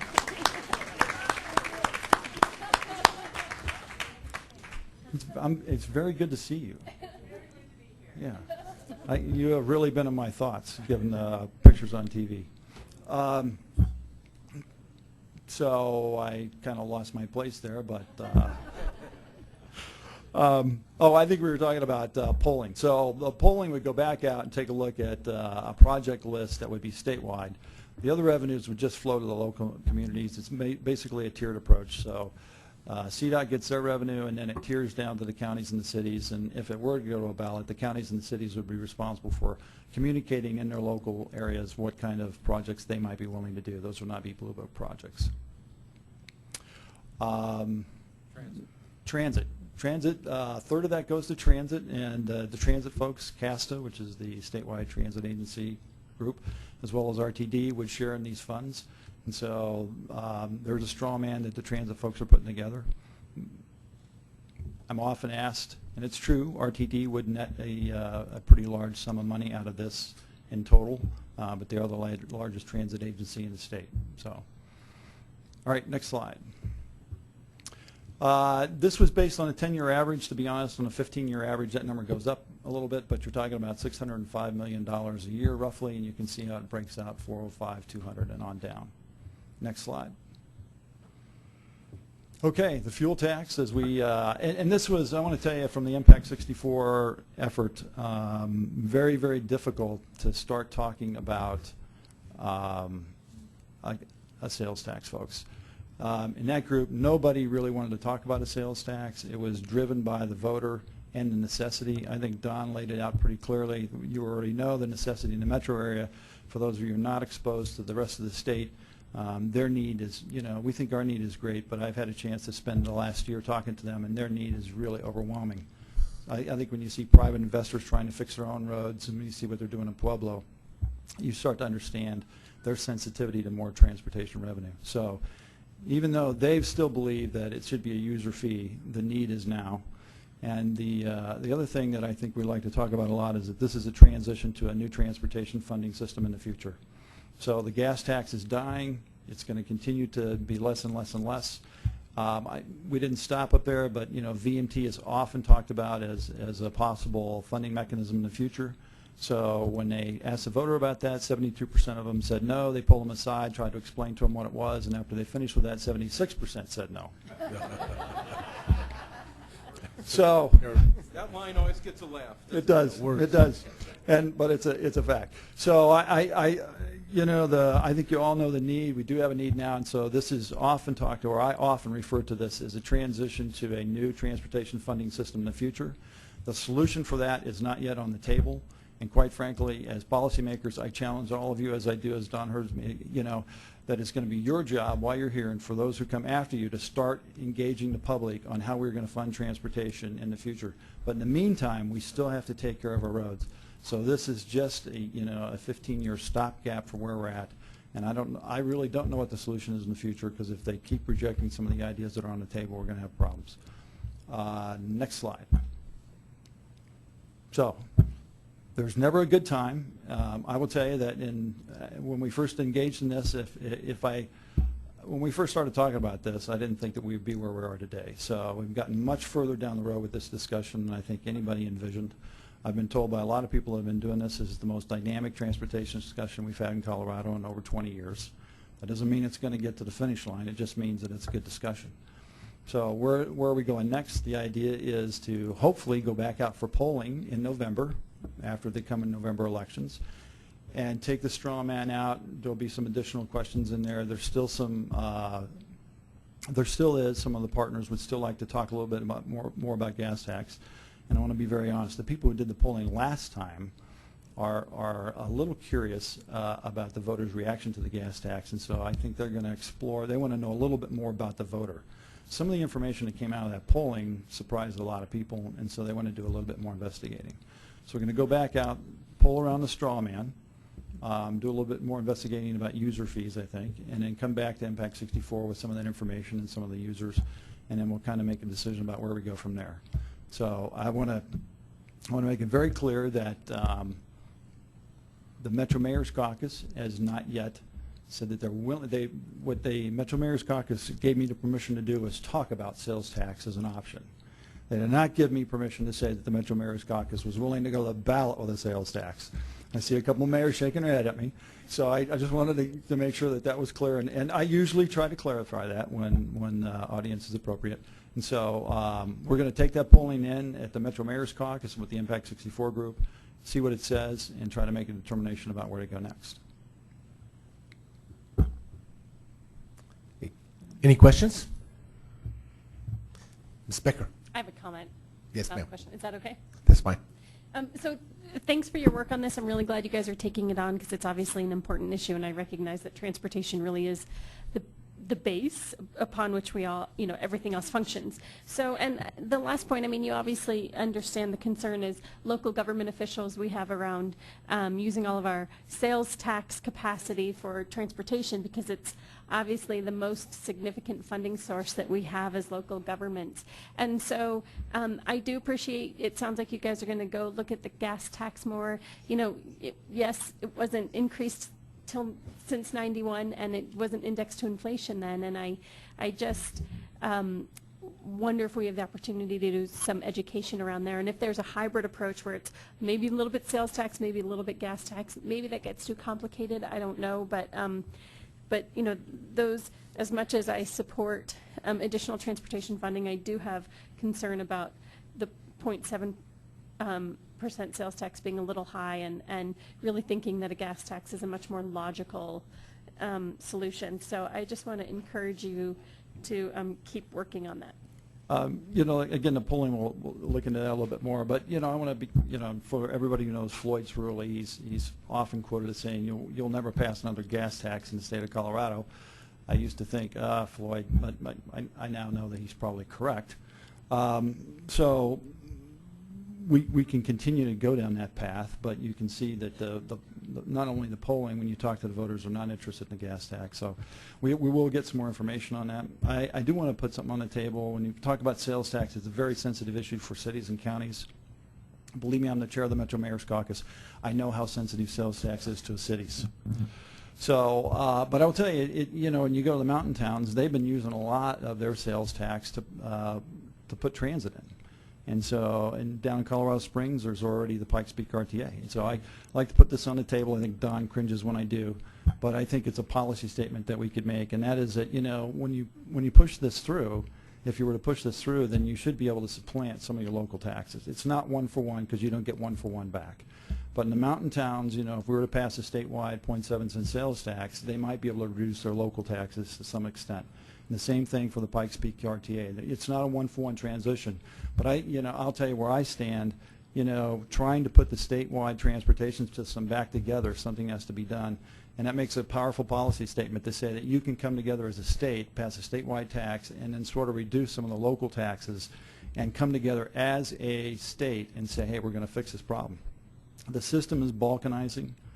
It's going to continue to balkanize, and I hope we get to a solution before it's actually balkanized. I know a number of people around this room who are part of that balkanization, and you could actually include me as one of them. Okay. Any other question? Elise? I'd be remiss if I didn't take the opportunity to say on behalf of Boulder County, thank you to Director Hunt for the state's incredible response during this flood disaster. You all and the governor have been with us since the rain started falling, and it really makes a difference. And I know that we'll need to thank you for what you're going to do, too, since many of the most damaged roads in our county are state highways. So thanks in advance for that. Mr. Rozier. I, too, would like to echo Commissioner Jones's comments. Director Hunt, thank you very much for the communication. That immediate communication and turning loose members of the staff to go out into the community to work with us and to be there and to be accessible, just phone call away and being in our meetings. It means so much to us, and we too look forward to having some of those roads fixed quickly so we can get some gas turned back on and our people will have heat for the winter. Thank you.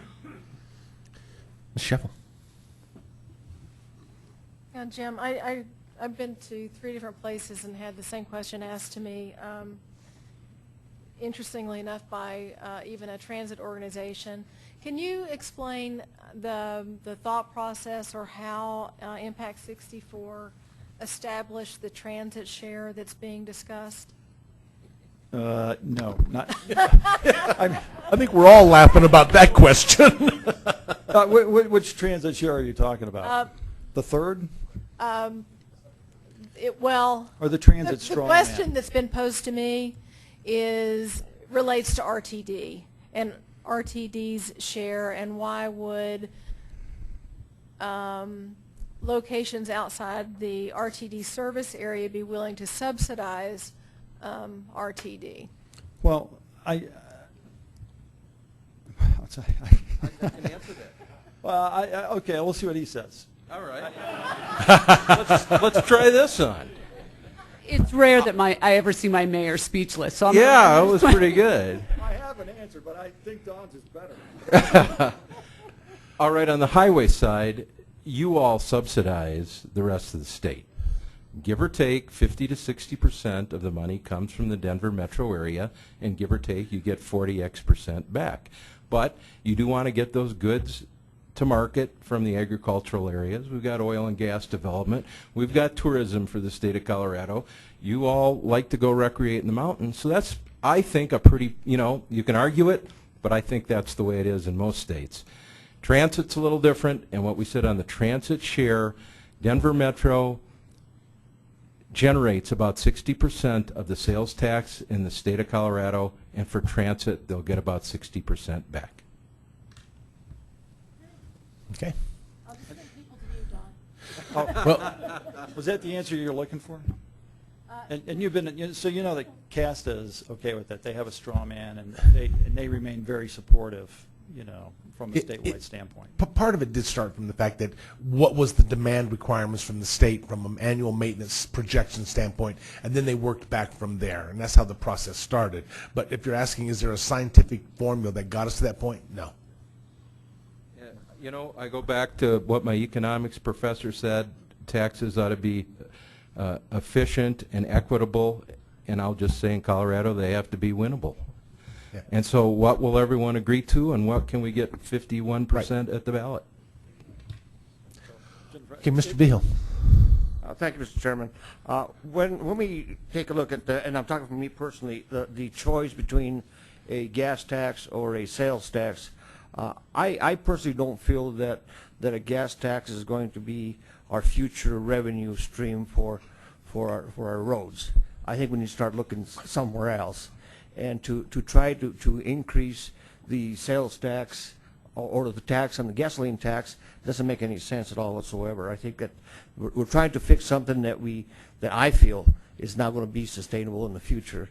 So I feel that the sales tax is a better option at this point, but we definitely need to start looking at other mechanisms. What is it that, where are we going to get the revenue for the future? I think this is just a fix, but I'm all with you now with the sales tax. Okay, last comment, and I do have to manage the clock to some degree, which I've already lost, and that's Chris Nevitt, please.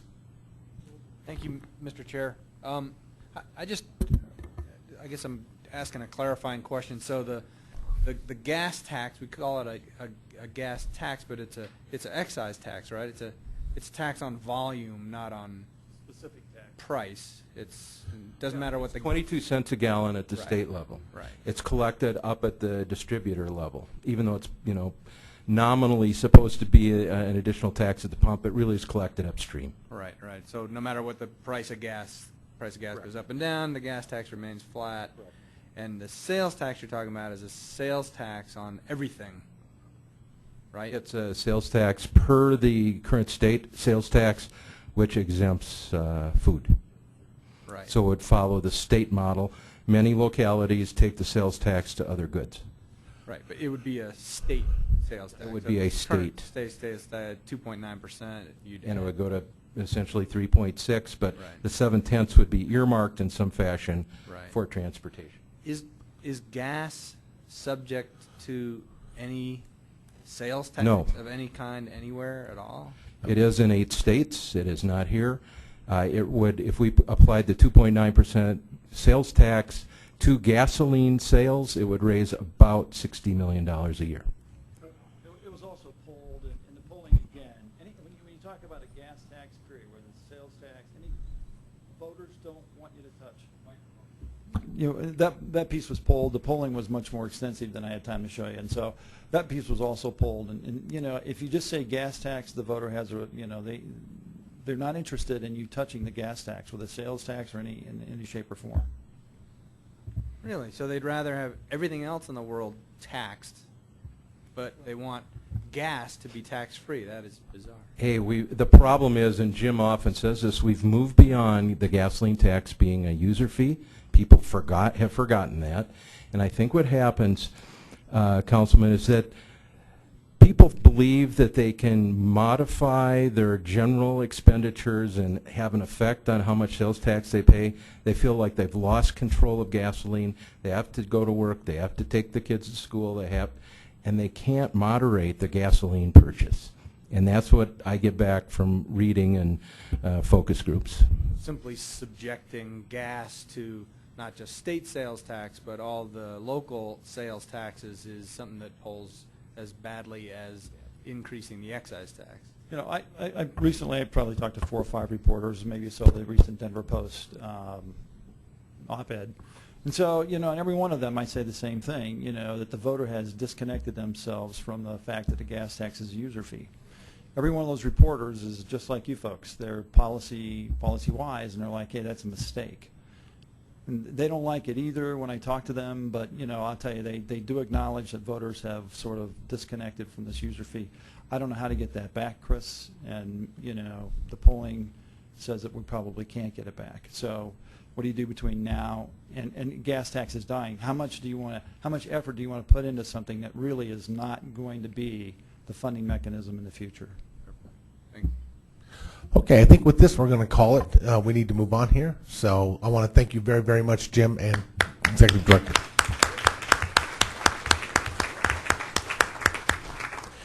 Okay, guys, I have to tell you we are running a little bit behind here right now when you get to our agenda. So if would appreciate if we could try to keep our questions and our comments germane to the topic.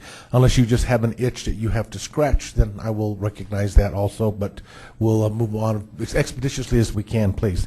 Moving on now to our consent agenda. We do have several items. Any item that somebody on the board would like to pull? Seeing none, I would seek action. Move to approve the consent agenda. We have a motion, we have a second. Any discussion? Seeing none, all those in favor, please say aye. Aye. Opposed, nay. Abstentions? Okay. We have an abstention. Ursula? Okay. We move into our action item. We have several items on our action item. The first item, by the way, is an item that we do have to have a quorum of 29, which we do now. I think we're over 32 at this point, 32 or 34, so we can hear this particular item. This is a consideration for a resolution approving the 2013 Cycle 1 amendments to the 2035 MetroVision Regional Transportation Plan, including the fiscally constrained 2035 Regional Transportation Plan and the associated 2013 Amendment Cycle 1 DRCOG and PM10 conformity determination and the 2013 Amendment Cycle and the Denver Southern Sub-Area 8-hour ozone conformity determination. In my staff, I would hang them for a motion that long. But anyhow, but that being said, at this point in time, I would like to turn it over to Jacob Reiger. And this is attachment H, please. Okay. We're okay. So we do have attachment H is the item, and Mr. Rieger, please. Okay, thank you very much. Jacob Rieger, Transportation Planning Coordinator at DRCOG. We amend our regional transportation plan twice a year. The item in front of you is our first cycle amendments for 2013. 2 amendments, both at the request of RTD. One is to add a new station, aviation station, to the East Rail Corridor, and that station would open along with the East Rail Corridor in 2016. The second amendment is to advance, meaning move up, the staging period of a segment of North Metro to construct it sooner from the Stock Show Station to the 72nd Avenue Station. We've done traffic modeling and air quality conformity modeling on these amendments, and they do meet air quality conformity. We had a public hearing on these amendments. RTC recommended approval of these amendments, and we're asking for your approval, and I'd be happy to answer any questions. Any questions of staff? Seeing none, I would seek action, please.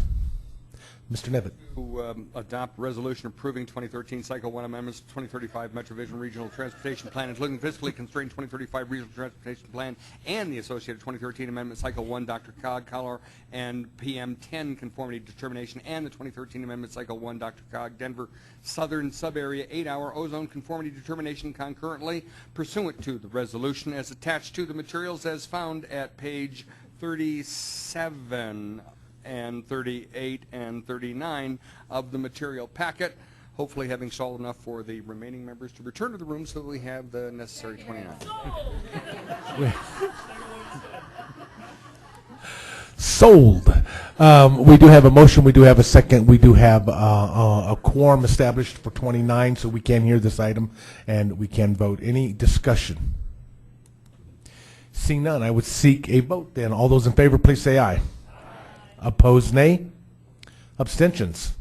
It does pass. Thank you very much. Moving on to item number 2. And I would like to remind the board, if I do read the motion into the record, you can also, I move to approve as read in. So just so you're on for your own sake. But however, I know Doug.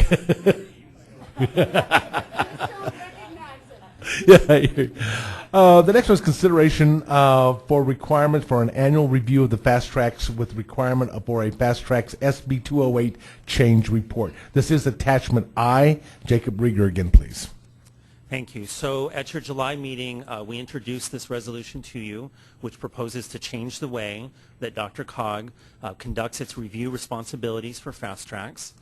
This resolution, as we discussed in July, does not change the scope or the scale of the review, nor does it change this board's responsibilities or authority regarding those reviews. But it does propose to change the way that we do the reviews in terms of being more flexible and nimble so that we can review changes to the Fast Tracks program as they occur and connect the review of the change more directly to the change when it happens. At the July meeting, there were lots of very good questions and comments about the resolution. Since that time, we have worked closely with folks who had those questions and comments. I particularly want to recognize Jean Shreve of Adams County, who was invaluable in her work on diplomacy and conversation in terms of working with folks from North Metro, from NADA, folks who had those questions and concerns to address those and work with folks to make this resolution better. So Jean, I believe you're still in the audience, and I want to say thank you so much on behalf of myself and on behalf of Jennifer. So based on all of that work that Jean did, I think this is a better resolution. The changes that have been made are to clarify a couple things. One is that this resolution asks RTD for one more full annual report, as they have done in the past. In the resolution, it's called the baseline report because it would be the baseline against which future change reports would be done. And that would be for Dr. Cog board action. The second clarification is to, to ask RTD to prepare a really brief annual sort of snapshot report of the system, very brief for informational purposes, but to give us, at least that quick look at what's happening to the system as a whole. RTC also recommended approval of this item. We ask you to approve it, and I'll be glad to answer any questions. Thank you. Okay, the chair recognizes Councilman Beal, please. Thank you, Mr. Chairman. And first of all, I want to make a motion to approve the item, but I want to go ahead and thank all the parties that were involved. Jennifer and the staff worked closely with myself and Jean from Adams County and Jean from Thornton and Joyce Hunt and RTD, people from RTD. And I think this just gives you an idea that if you get the parties involved that are affected and sit down, or in this case through electronic media, we can accomplish a lot. And so it was great that you guys gave us the time to be able to work on that. And so with that, I make a motion to approve item number 12. We have a motion. We have a second. Any other discussion? Seeing none, I would move for action, please. All those in favor, please say aye. Aye. Opposed, nay. Abstentions. It does pass. Thank you very much. I would like to recognize the councilman, Mr. Vigil, for your excellent work on this particular item. He was very concerned about this item for his community, and thank you for your hard work. Okay. Moving on to the third item on our action agenda, which is to affirm the project delay language in the TIP policy. I imagine this one will have some conversation, and please let's keep it germane, and I think there's probably some history that may even come up in this conversation. But this is an item that is attachment J, and Todd Cottrell from Senior Staff Planner, or we'll turn it over to Jennifer. I second everything that Jack just said. Staff anticipates that there may be at least one project sponsor that's going to fail to meet the conditions that you put on it after the project was already late by 1 year getting going. The policy that's been adopted by the board is pretty stringent. It basically says that if you're late getting a project done, Dr. Cog's staff, the project sponsor, the other entities involved, for example, CDOT or RTD, all sit down and come to an agreement on the conditions to allow the project to continue going forward, and then that is approved by the board.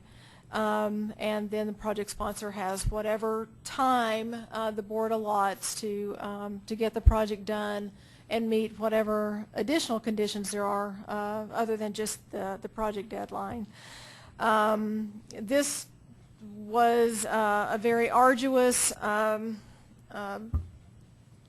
discussion, and it's actually very lengthy. There were 6 meetings, as long as 3 hours sometimes. It was just a monumental task to come up with some of this stuff.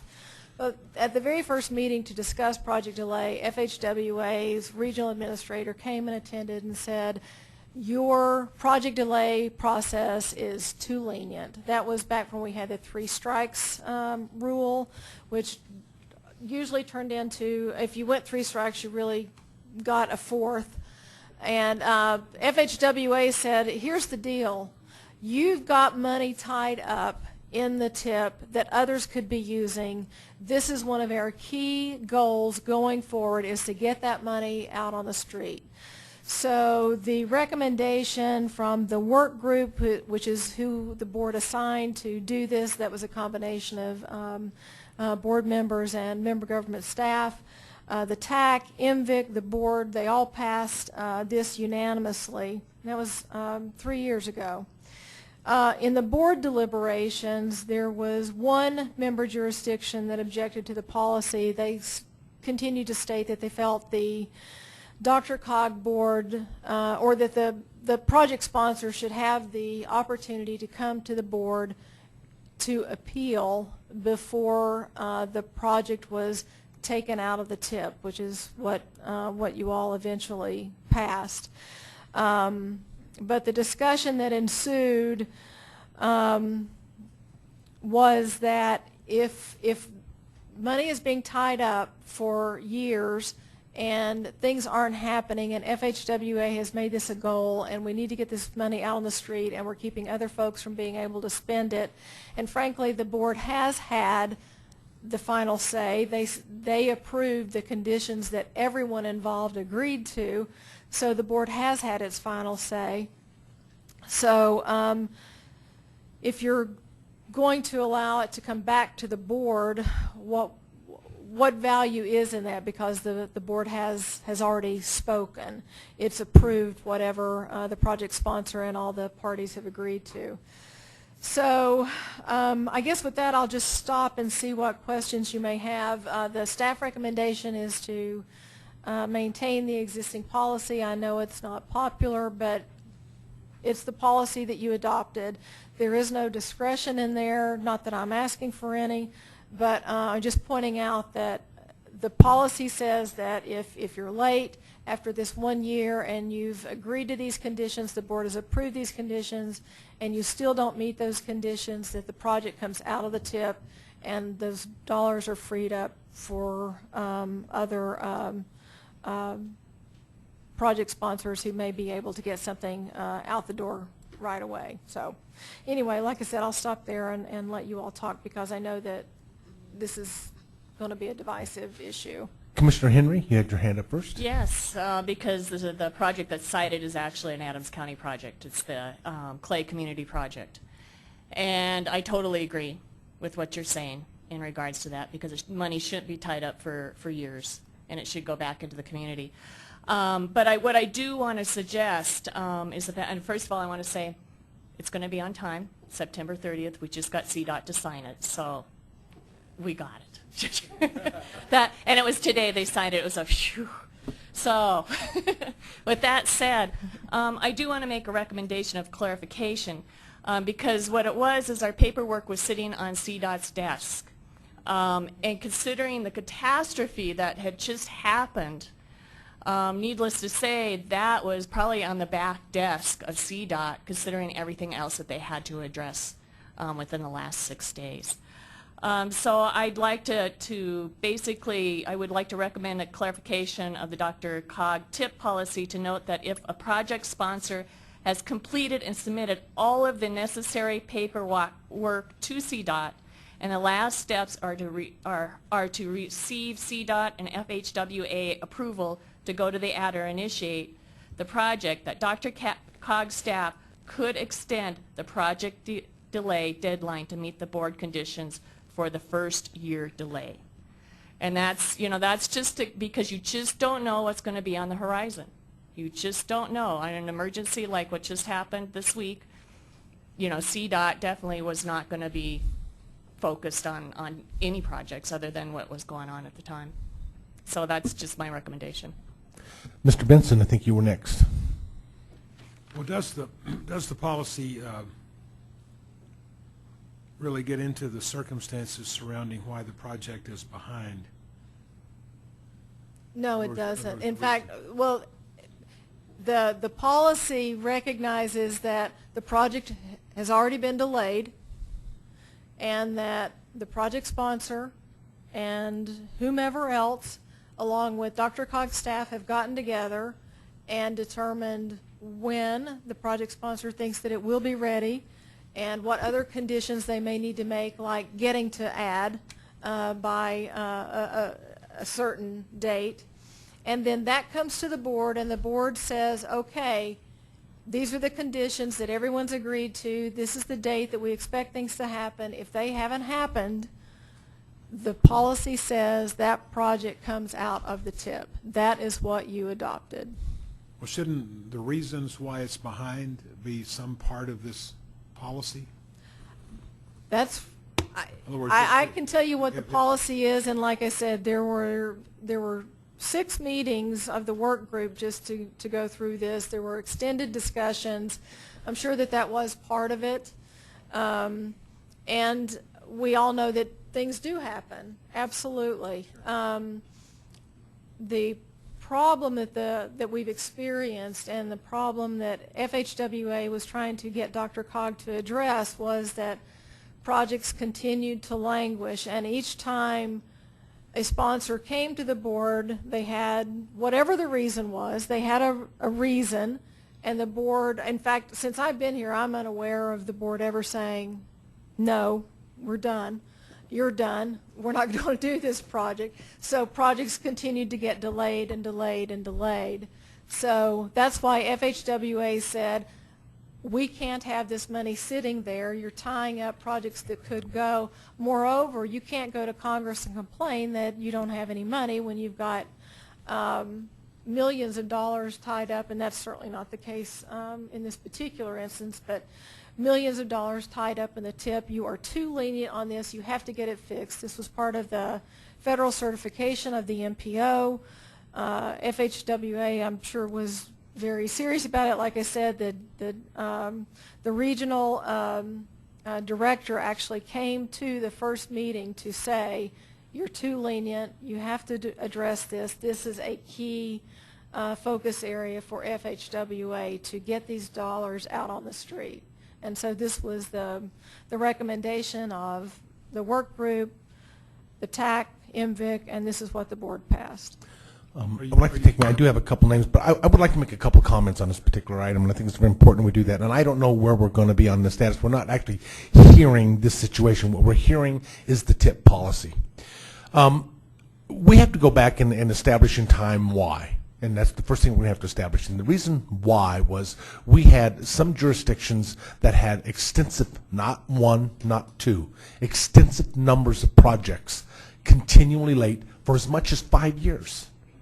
Ladies and gentlemen, when you apply for a tip, there are people in line who will apply for tips, and many of them apply with the sincerest intent. I've got my match money. My project's ready. How can a project languish for 3 to 5 years and not get it done, even though it's set on I'm sorry, Miss Henry, if I say this, but on CDOT's desk for a month. It's time we as policymakers make our staffs understand. Get your job done or give us advance notice. Our staff here at DRCOG does discuss this with your staffs and our staffs. They do go through the reasons why.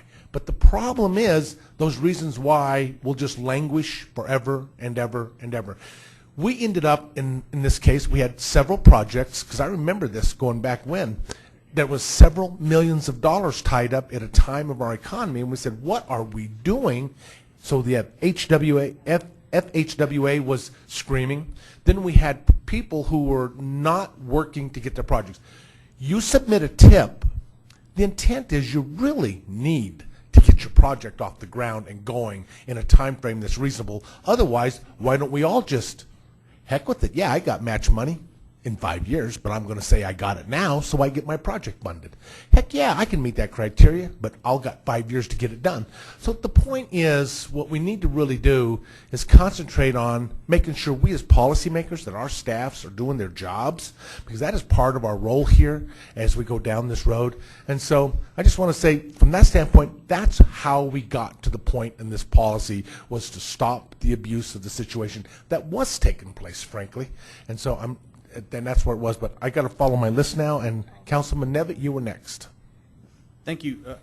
I totally agree, and I remember the history. But I will say that Commissioner Henry's little caveat there is not unreasonable. The staff has done everything that they can.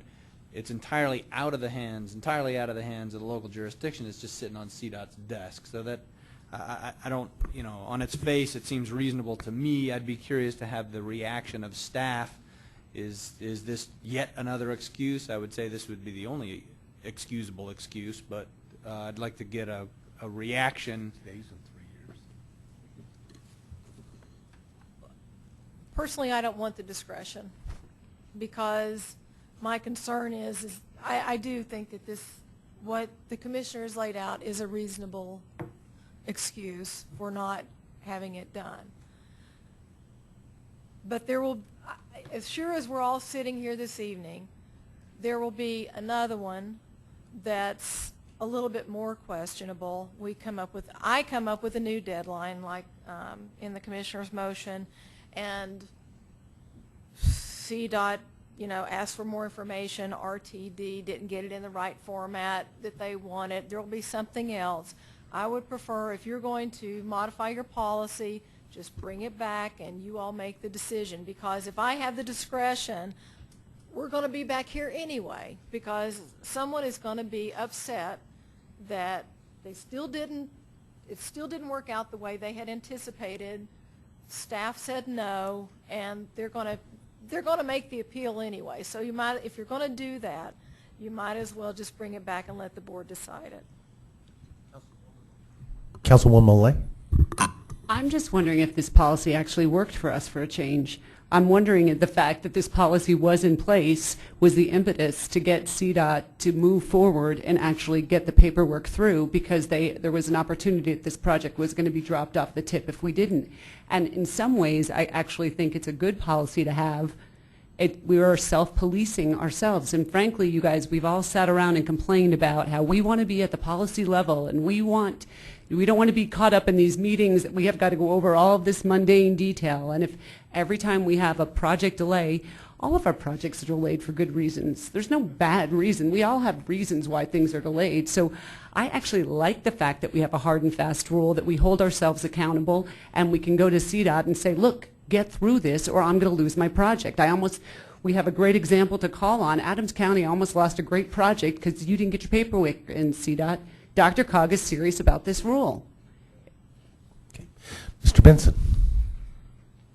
So what you're saying is that this ought to be interpreted strictly on an objective basis with no subjective considerations coming into the decision. You either fund it or get the project going, or you lose your money. Is that totally objective? Is that what you're saying? That's what it sounded like. I know. Yes, ma'am, go ahead. My response to that, Jim, would be that it's already been delayed for a year. That's a given. The reason that you're facing the policy now is because it's already been delayed for a year, and you and all your partners and the Dr. Cog board all agreed on how to get it on track and when it had to be on track. As I said, the former policy allowed you to do that 3 times, and so even though it was a third strike, you still, when you came up for that third strike, you still got another period of time to get something done, and that was causing the issue. It kind of agree with Jackie, it does seem to be working, but the objectivity, or excuse me, the subjectivity really comes in that first year you're delayed. I would probably add too that when you apply and receive word that you are, when this board approves a tip, you know what projects are in there. Now, and you're not going to get money next year because that's not the way it works unless we, get ERA funding or something. Some money comes along that we had anticipated. That money you're not even going to have access to for a couple of years. So it's not like it just, kind of got caught up and you were caught unaware or whatever. You weren't quite prepared. You've known for a while. But every project is different. Every project has its own issues. Things do come up. I don't think that anyone would argue that. But the discussion about subjectivity, in fact, you just get a pass. I mean, I'm, and Steve could correct me if I'm wrong, but I don't think we've ever said, you're late, we're not even going to negotiate conditions. You're late a year, let's negotiate the conditions, the board approves it, and then you're expected to meet those requirements. So that discussion for subjectivity, it really never comes into play because we don't ask, why are you late? We just, well, we do ask, but based on your responses then, that's how those conditions are determined, and that's the agreement that's made between the project sponsor and the Dr. Cog board. So if I can clarify, just keep in mind, when you apply for the tip, you have a time frame by which you get that project going. If you can't meet it, then you negotiate the conditions of what you're missing with Dr. Cog's staff, and you have an agreement that says we're going to meet the standards of that condition because we know what we got to get done now, and you have a year to clear that, and that didn't happen in this case. But it doesn't matter. That's not what we're talking about. We're talking about the policy. Mr. Tisdale. Thank you. I think a lot of the points that I wanted to make have already been made by some of the other speakers, and so I'll incorporate by reference those remarks. I think in part, to put it in sort of lawyer talk, you ask a judge for a continuance for a year. Do you really think you can go back to the judge at the end of the year and say, Judge, I need another continuance for a year? You're not going to get that, counsel. I mean, it's just that simple. So I think you have to have at some point some basic rule, and I think that Councilor Malay says it well, that the rule is working, and it does say, all right, we can go to CDOT and say we absolutely need this, and you are in fact hindering our opportunity to have something really go into place. So I respectfully, I wonder, do we even need a motion? Because what we're saying in this discussion is the status quo is what we're affirming. Well, the status quo works. You don't need a motion to say, let's keep the status quo. Okay. At this point in time, I would like to, Ms. Perkins-Smith, please. So if I may clarify, the application, it went to FHWA on the 12th, and we received notice today that FHWA has signed it, and it can go out for advertisement. So I don't know, it doesn't speak to your policy, but I believe the fact was that you had until the end of the month. September 30th, correct. September So your project's funded, right? Okay. The question here, and where staff we were looking for, was just a clarification. Do we need to take any action to change our policy, or does our policy stand as is? If it doesn't need any action to change in the policy, then there is no action. We just move forward with it. Or do we consider a motion to change the policy? And at this point in time, I don't know where we're at on that. Yes, sir, Cliff.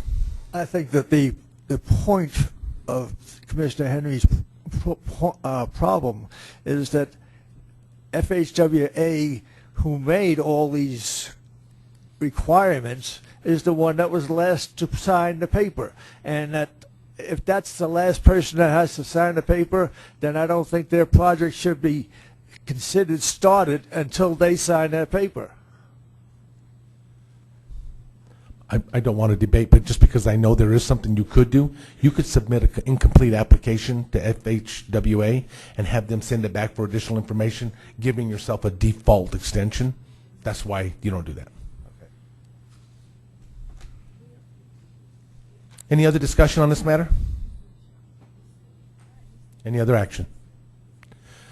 With that, we'll move forward then. There was no action on this item, and no issue to take on it, and we move into informational briefings. At this point in time, we have a report on the Sustainable Communities Initiative. This is attachment K in your agenda, and that would be Paul Aldretti from the SCI Coordinator and Regional Planning and Operations.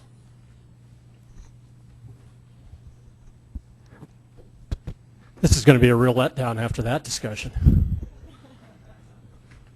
I'm going to just hit some of the main points because we're here awfully late, and also you have this attachment K, which is the report of where we are with SCI, and next Thursday, a week from tomorrow, we're going to do a webinar update on the SCI project. It's going to be a deep dive.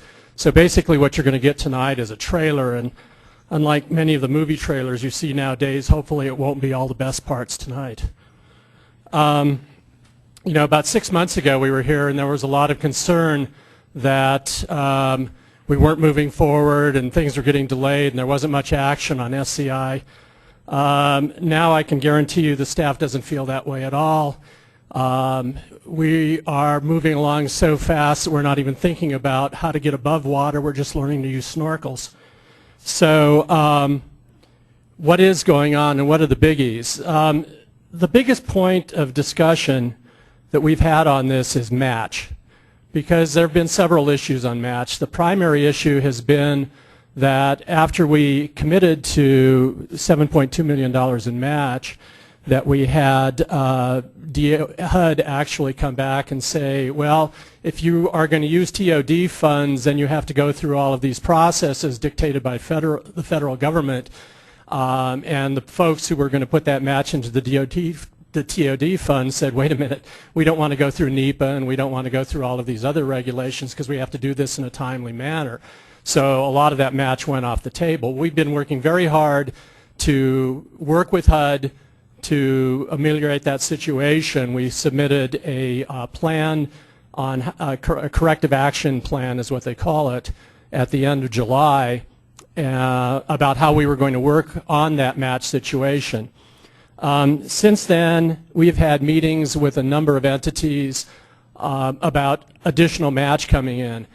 We had a great meeting with Xcel Energy that's doing a lot of work. Frankly, what we're trying to do is figure out of this $250 to $400 million that Xcel would like to count towards match, what we can get by HUD without HUD laughing at us. So we're actually trying to work with Xcel to limit what they said that their match could be to those areas that are specific to SCI.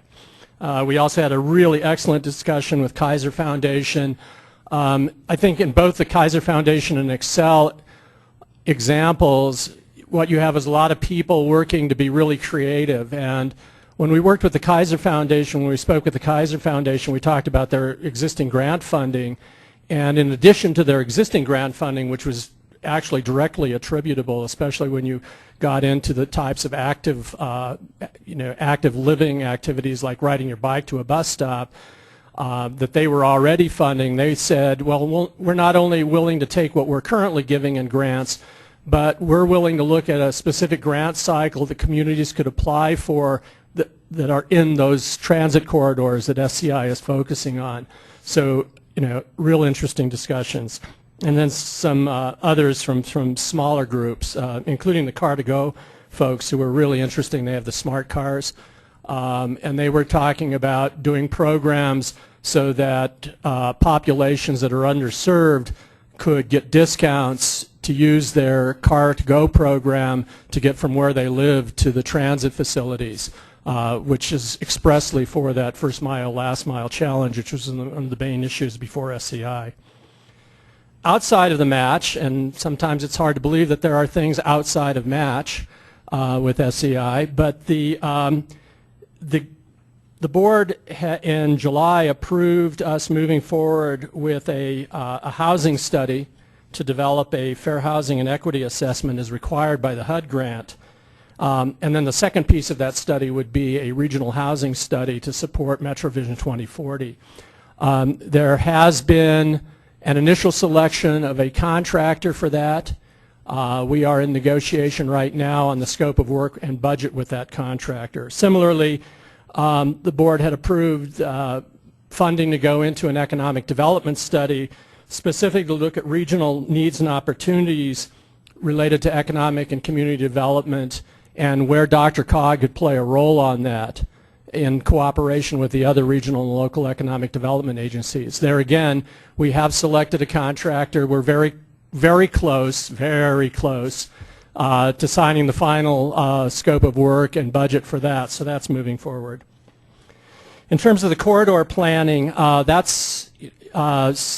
since last spring, we are now moving forward in all three corridors. The East Corridor is almost ready to select their catalytic site and to select how they're going to spend their technical assistance funding.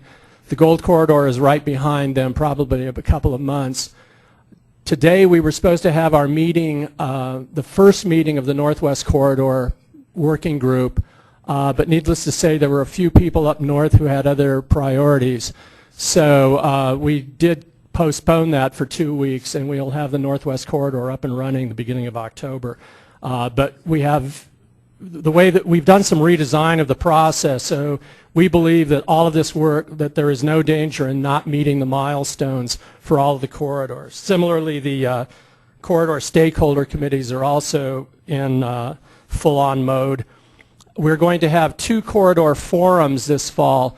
The corridor forums were really an opportunity to get additional public input on the vision and goals that are being created by the corridor working groups and corridor stakeholder committees. So the East Corridor Forum is going to be on October 17th. That's going to be at the Stapleton Foundation out on Stapleton. And the Gold Corridor is Public Forum is going to be on October 30th, site to be determined.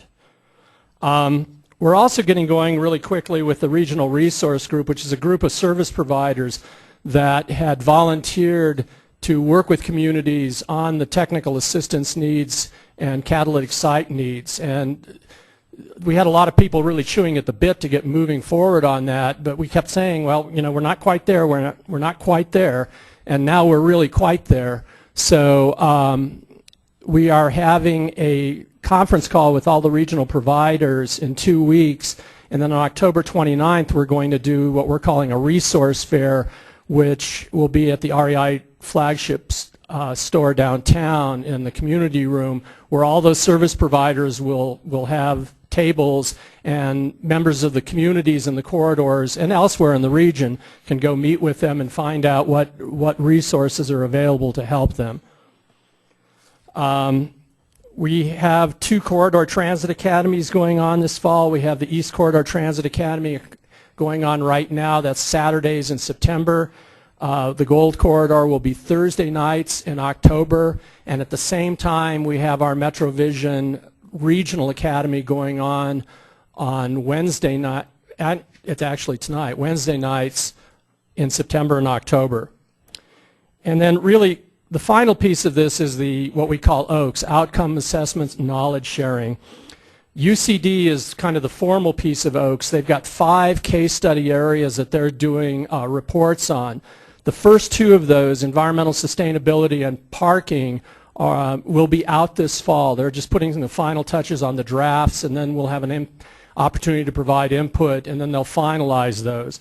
The second 2 on housing and implementing station area vision and attracting private investment will actually start in October and will be done sometime in the spring. A couple of things. I believe you have a flyer that was handed out tonight. We are having the consortium meeting, which is our twice-a-year event for the full consortium, on Thursday, October 10th. That will be at Inglewood Civic Center in their community room. The theme of that is going to be planning for change. We have the Brookings Institution coming in from Washington, D.C., talking about a new report that they have on the urbanization of poverty in America, and talking about how those kinds of demographic changes influence the way we think about public policy and planning in our communities and in the region. They will be joined by Elizabeth Garner, who's a state demographer, and then we're going to have an interactive session. So that will be from 8:30 to noon on Thursday, October 10th. Registration opening at 10, highly accessible by transit, and plenty of free parking, which is one of Jim Taylor's continuous stipulations on these. We also have the update, which I just alluded to, which is also on that paper, a week from Thursday. Please, we love to see the board participate in these events. And so please take a few minutes to, especially the webinar, because you don't even have to leave your desk. Please take a few minutes to get online and register for those. I just wanted to finish by saying there's a couple of issues that you were already looking for in 2014, and that is, where do we take this moving forward? And the areas that I think that we're putting the most thought into is, first of all, how do we capture and disseminate the information that we're getting? Because we're getting a tremendous amount of knowledge and information out of this process. So the question is, how do we capture it, and how do we get that out? I had a really interesting discussion with one of our members of our executive committee yesterday about how what we've learned in the East Corridor and Gold Corridor can be transferred into some issues that are occurring in planning in the I-225 corridor. And the second piece is, how do we leave a sustainable legacy from SCI? So, SCI ends a year before the Eagle P3 lines open. And even beyond that, you'll then have the North Line. So the real question is how do we take the models that we've created in this and make them sustainable over time in the Denver metro region? So thank you again. Please join us on the 26th and the 10th, and good luck to all of you who live in the north area. Okay, our final informational item will be an update on organizational direction. This was requested, as you know, from our retreat, and Jennifer's been working diligently with the board, the officers, and she has been presenting to us some, I think, very interesting things that we've all been waiting to hear.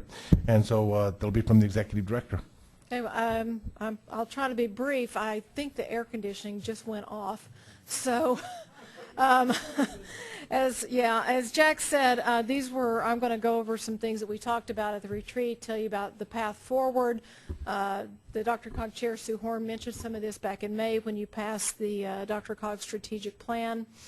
So let's talk a little bit about the organization going forward and how we need to find some clarity and focus as we do this. The first thing I'm going to talk about this evening is DRCOG's standing with their peers across the nation as well as here locally. Then I want to talk a little bit about sharpening our organizational strategy, the steps in doing that, and then the team, the commitment that you and staff will need to enter into to make this happen, the schedule, and then the expected outcomes from going through these exercises. A little bit about DRCOG's standing. We're the third oldest COG in the nation, and we're almost 60 years old, and boy, doesn't that say a lot about who this region is, that Adams, Arapahoe, Denver and Jefferson counties got together a long time ago, recognizing that they were having impacts on one another, good and bad, and how could they get together and make sure that whatever they were doing was better coordinated than it had been in the past, and trying to make the region a better place to be. We continually receive accolades from our peers and others. I've just named 2 or 3 here, but I wanted to point out a couple. One from Jacobs Engineering, who just did a study for Miami-Dade County MPO, where they were asked to identify some exemplary MPOs and practices, and DRCOG was one of 8 that they picked for our regional transportation plan. We continually get praise from FHWA, both in our certification as well as FHWA publications, and actually Houston is creating a model patterned after the one that DRCOG has created. We've also had a lot of success. Rich Morrow's back there in the back. I don't think that Mickey, our federal lobbyist, is here this evening, but we have had enormous success as an organization in our advocacy, not only for legislation that supports transportation and aging issues, but in getting funding as well, and this year was a perfect example of that funding that we've been getting. So we have been forward-leaning, we have been successful, and my goal is to be sure that we remain that way. Sharpening our organizational strategy, as we talked at the workshop, and we heard again this evening, change is occurring all around us, whether it's funding schemes like what's going on with Impact 64, and whether or not that's successful or not, time will tell, but there's also RAMP. That's a brand new way of doing business. Investing the CMAQ money that we talked about this evening in CNG, brand new way of doing business. Things are changing around us. Rules, regulations, guidance. I expect sooner or later EPA is going to come out with some more stringent ozone requirements for us. The physical environment is even changing. We update our plan every 4 years, and we do that because things are happening on the ground. What was there on the ground 10 years ago is different frequently than what it is today. The economy has changed. We've over the last 5 years we saw a steep economic downturn, and now we're seeing a lot of improvement. We just had these horrific floods in the northern part of the region. Things change, and we need to be able to be adaptable, we need to be agile, we need to be innovative. Just because we're almost 60 years old doesn't mean that we're this codgety old organization. We want to be spry, we want to be not reactive but proactive. We want to be ready for what's in front of us. One of the ways that we're going to do that is kind of starting with the basics, the very basics, which I'll get into in just a moment, and then we can start moving into some other operational areas that I know many of you are interested in having discussions on. But the result of all of this is going to be a strategy that's much more fresher and more effective than the one that we've been utilizing for the last few years. So with regard to back to the basics, we exist because of our mission. And I'm often wondering how many people around the DRCOG table, not only out in the community, but how many people around the DRCOG table know what the mission is, and do we all agree on what the mission means? Not really sure. So I think we need to take a very close look at the mission and put some curbs around it. Basically it says, and I'm paraphrasing, that this is a place where local elected officials come together to work on the region's challenges of today and tomorrow. That says a lot, and at the same time it doesn't say much of anything. So what I'd like to do is to put some curbs around the mission. Let's talk about what it is we really do, so that board members coming in have an expectation of what's going to happen when they're here, and staff has an understanding of what the board expects. The other thing that we need to talk about is our values. Every action that you take here at the DRCOG table and every action that staff is taking every single day is based on our values. But what are those values that really contribute to the organization's success? Is it transparency? Is it speed? Is it, what is it? This is a discussion that we haven't had in at least 10 years. So it's time to revisit that. And then the other thing, this other really basic conversation we need to have are what are the commitments of this organization? What are those things that this organization is going to do no matter what? Probably most people would say aging. Probably most people would say transportation. Probably we would say regional planning. But there's probably a whole bunch of other things in there that people think ought to be commitments as well.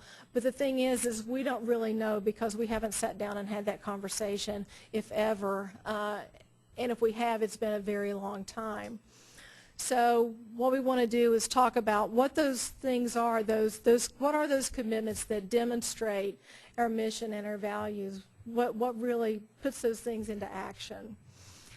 When we're clear on these basics, then we have the opportunity to really thrive as an organization. But if we don't really understand or have a common understanding of our mission, if we don't have a common understanding and agreement on what our values are, if we don't know what we're going to do no matter what when the budget gets cut, let's say, then we're just sort of out there afloat, and that's not where we want to be. So these are the very basic things that we're going to start with in this new process. Then there's structure and governance and a whole lot more. And I know that there's a lot of words on this slide, but these are all very important. We've heard at the workshop, and actually the administrative committee talked about it again this evening. Might there be another governance construct that works better for this organization? I don't know. But we need to have the conversation. Are we happy with the construct or not?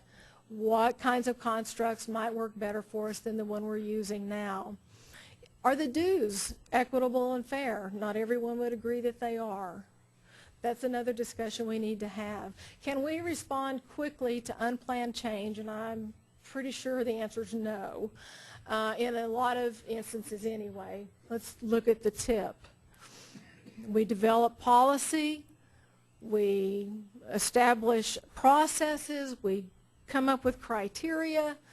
We have all these rules, and not one of you, I'll bet, can go home to your jurisdiction and say, we didn't get funded and this is why.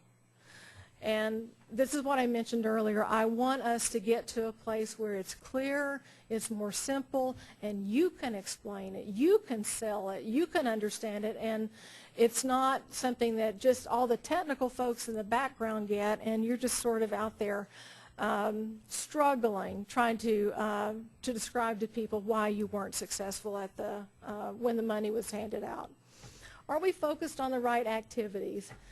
Again, I don't think that everyone agrees on this. We haven't really had an in-depth discussion about this. It's just sort of a foregone conclusion that we're going to do aging, transportation, and regional planning.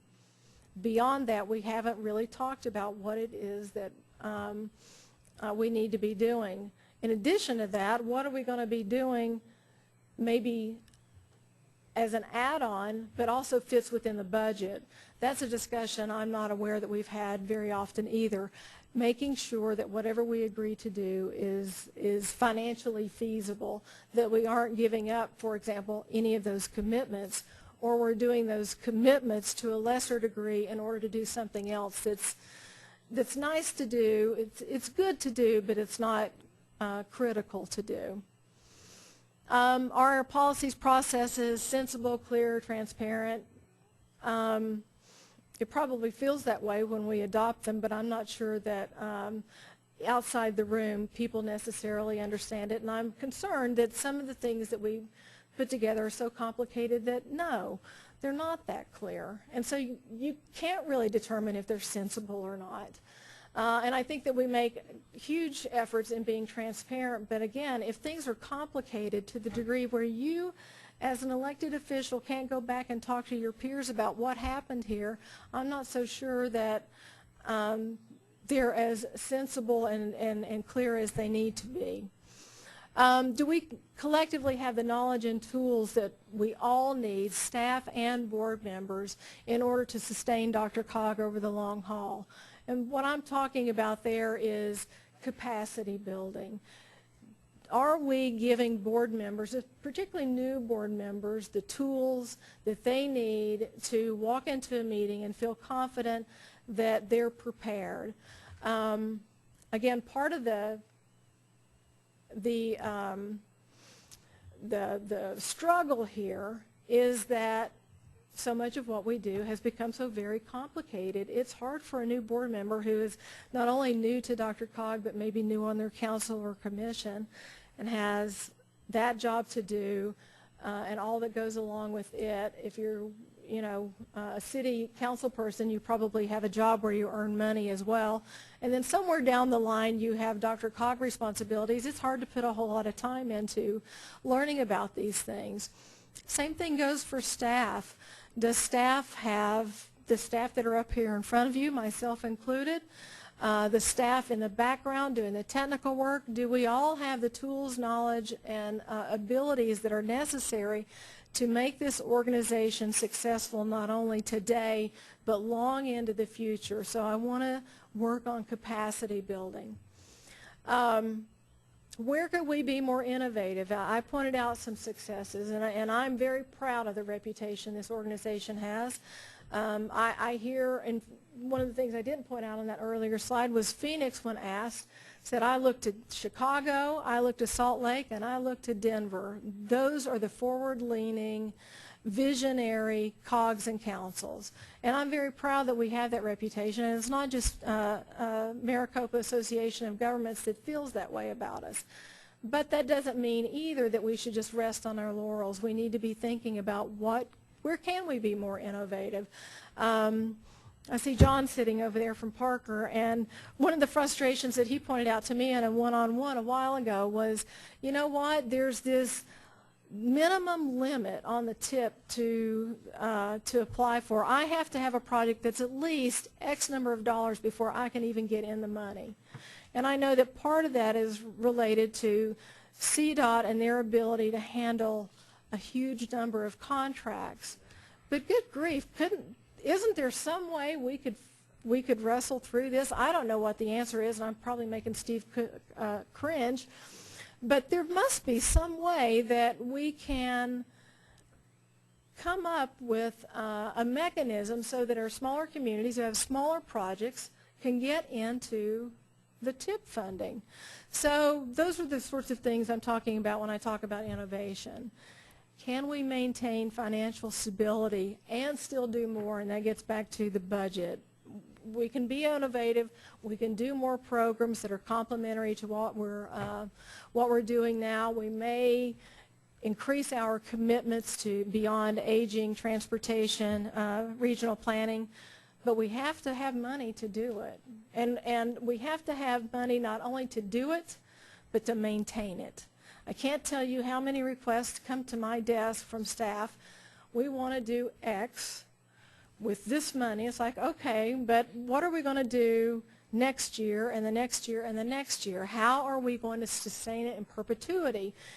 I mean, how smart is it to invest in a capital project that you can't maintain? You all deal with that all the time right here, but we're talking about streets and highways and bridges and that sort of thing. But the same thing goes with software or a new outreach tool or whatever. We have to think about how can we maintain these things in perpetuity. And the last thing I've got up here that I think is critical for us as an organization is figuring out what should we be measuring. What kind of success are we having? If we're not measuring it, how will we know what kind of success we're having? Anecdotally, we can probably point to some things, but what is the cost of that? What is the value of that? Those are the sorts of questions that we need to be asking ourselves. So, how are we going to do this?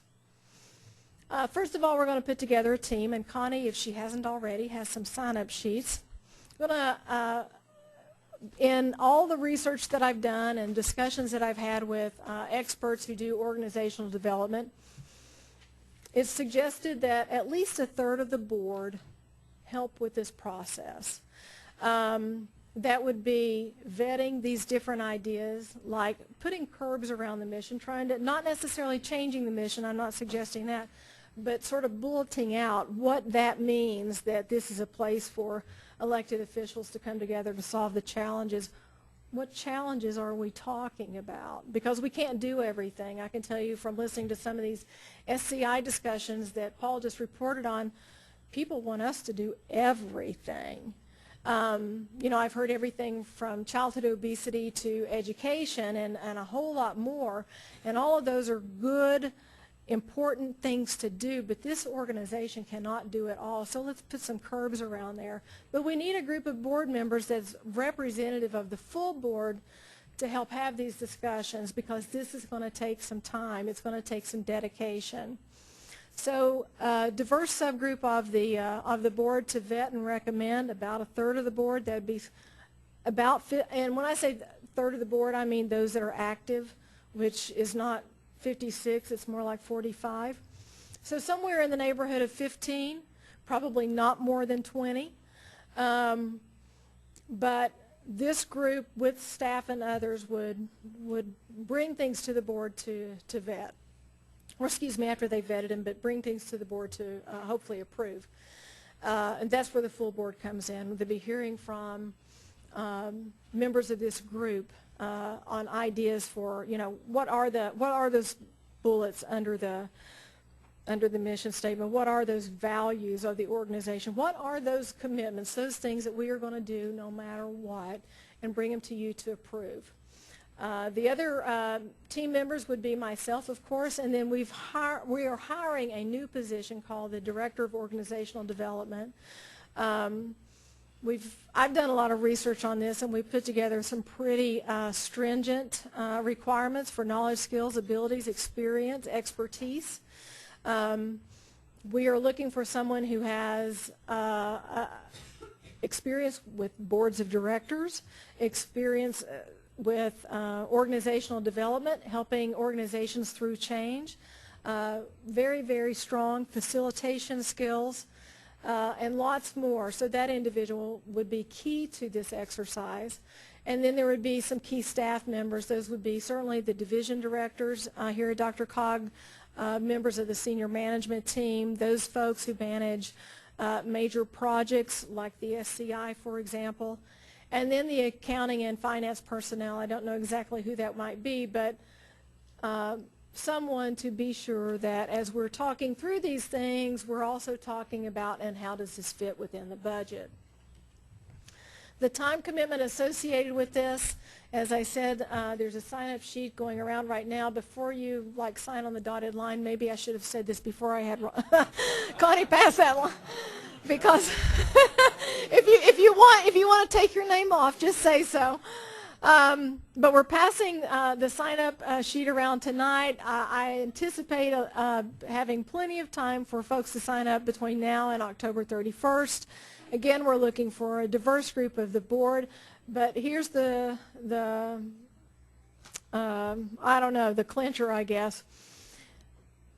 I'm assuming this is going to take somewhere between 5 and 10 additional hours of board member time per month.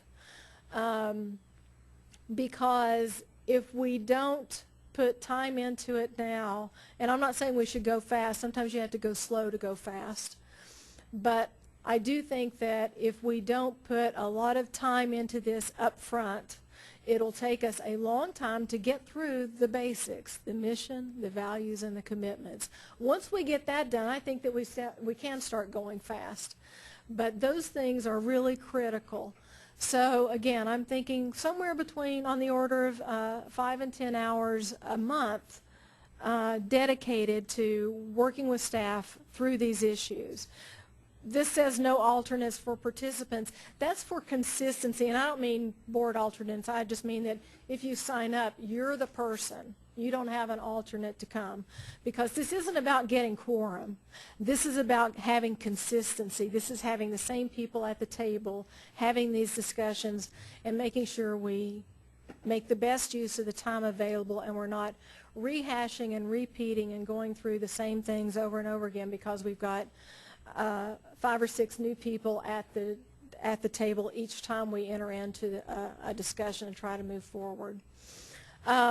We would reopen this each time we go through a new topic. Again, that first phase is mission, values, and commitment.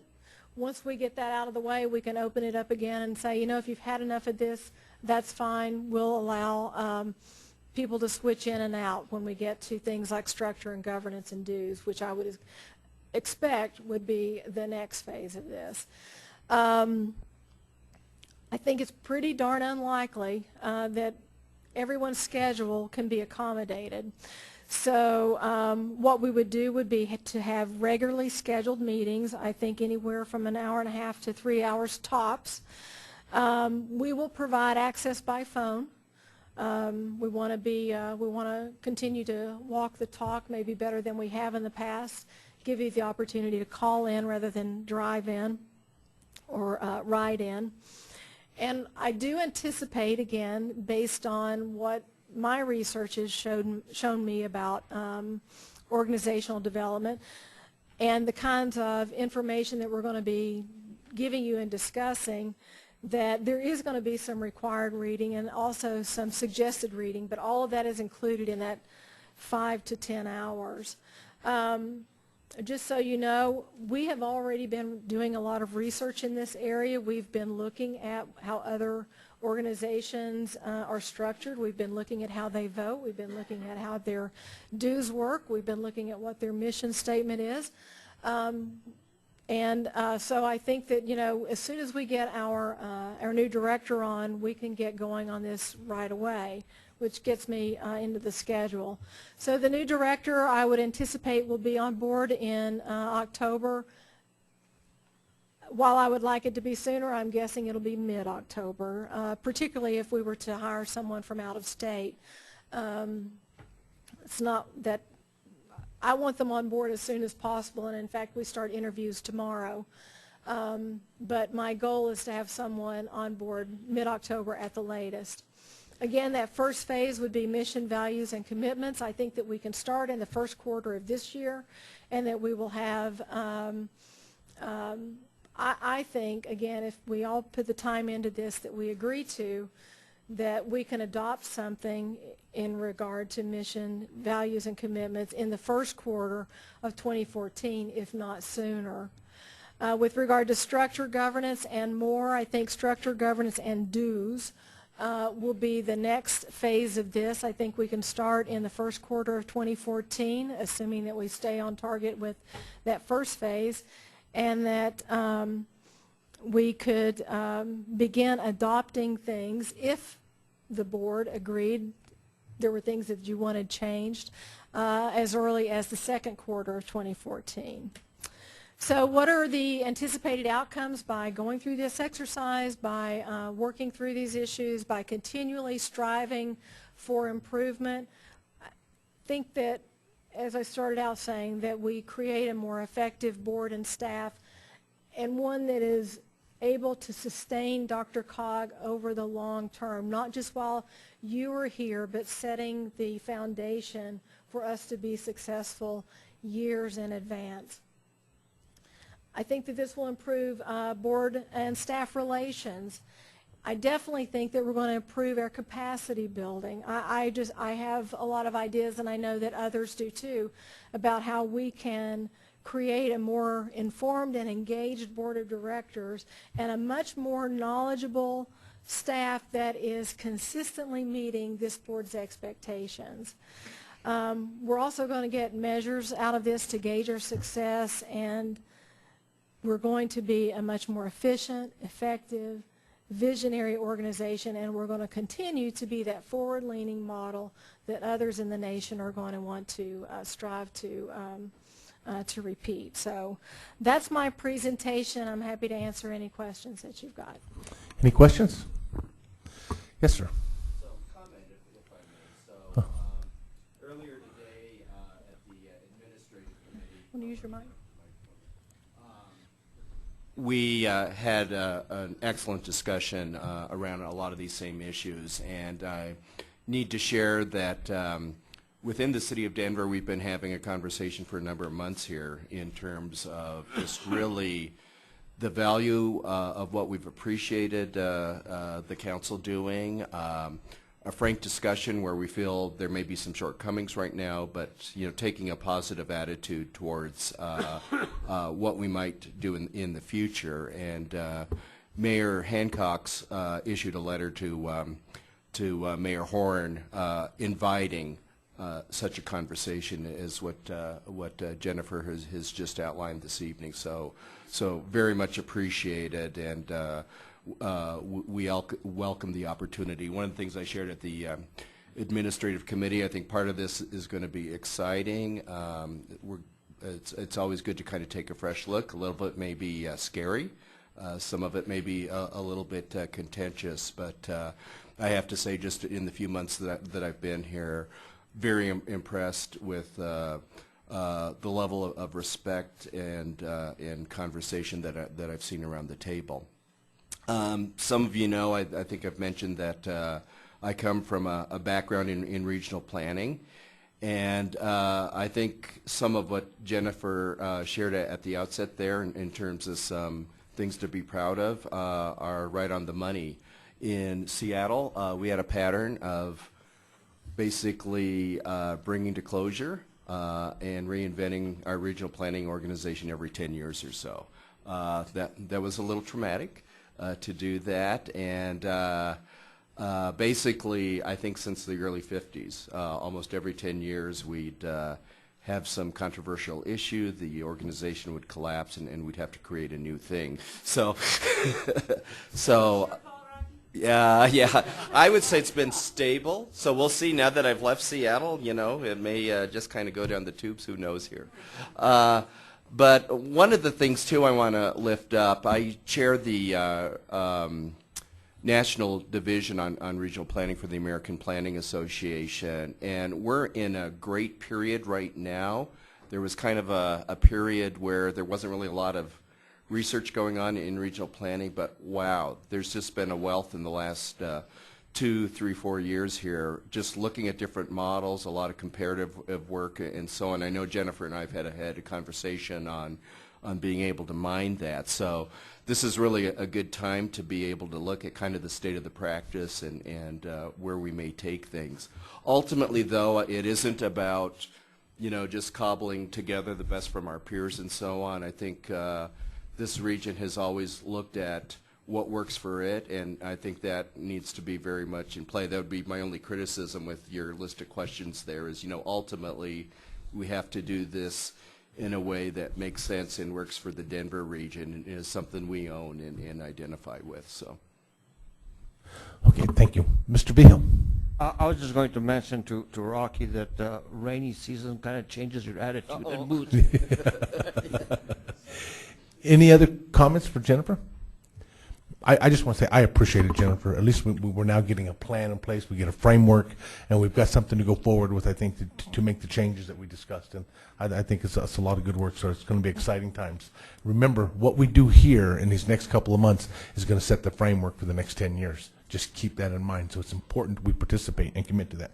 Okay. Thank you, Jennifer. I have to tell you, out of respect for time and the fact that I've have, like I said before, lost control of the clock, I will suspend with the committee reports. I'm just going to arbitrarily do that.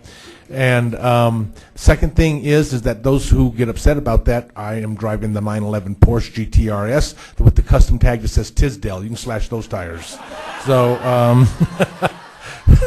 so and the informational items, please read them.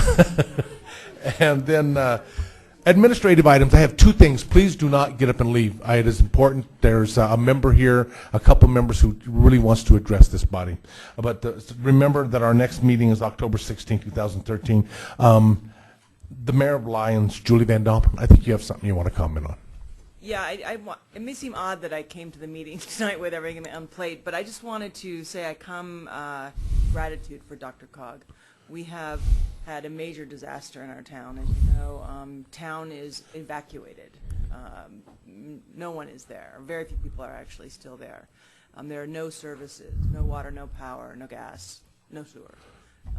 The rebuilding is going to take a lot. It's not just a river that overflowed the bank. The river has changed course in Lyons. It is stunning to see a river going through neighborhoods where it never was before. So it's a major undertaking. We're just first days into it. People are still trying to find where they're staying out, you know, in the four winds. But the solidarity and concern that we've had from Dr. Cog members has really been touching. For example, Mayor Kathy Noon of Centennial, she has her family, her personal business boxes. There are 3,000 boxes up in Lyons Elementary School today to help people as they come in and pack their stuff up. Donation from her family. Katie Witt was on the phone with me this morning and got volunteers from Longmont over to help figure out this entrance pass system where we were just overwhelmed. So we've had, hands on. Boulder County has been at, hand in hand always with Lions. And I think those are the kinds of relationships that are made in Dr. Cog. And, for a small town in a major crisis, it can feel like you're on your own without any resources. And I think this body has been so helpful in all of you, and I just wanted to, come down and thank you. Mayor? Yep.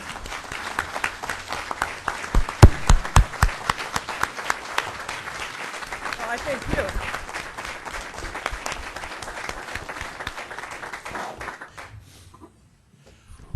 I'd like to point out something, and Mayor, I know your community was extremely hard hit. You personally, are you okay? Is your home? Yes. Okay. We lost, I think about 10% of our houses are destroyed or damaged. They're the ones who are along the river. It's a kind of a bowl. So everyone up higher, neighborhoods look fine. Yeah. Fortunately, we started out the day with unaccounted for count of, that had come down from the hundreds to 46, and at the end of the day, we're at 2. Great, that is great. huge. So, there are silver linings, to what we're finding out, day by day. I don't want to take all night doing this, but I think it's an appropriate thing. Mayor Gerlach, is there anything in Netherlands you wanted to comment on? You guys doing all right? No roads. All roads and bridges to your town washed away, that would, you're pretty close. Today's the first day I left Netherlands since the event. Netherlands fabulous. It was a beautiful day today. We're upstream from all of the events, and so we're virtually unaffected. Okay. Oh, good. Okay. And there's one impact, and that is all the roads in or out of Netherlands down below are closed. Wow. So essentially, our issue is transportation. Ironically. so that's why I'm here. So we've been working very hard. Place to stay tonight. So the only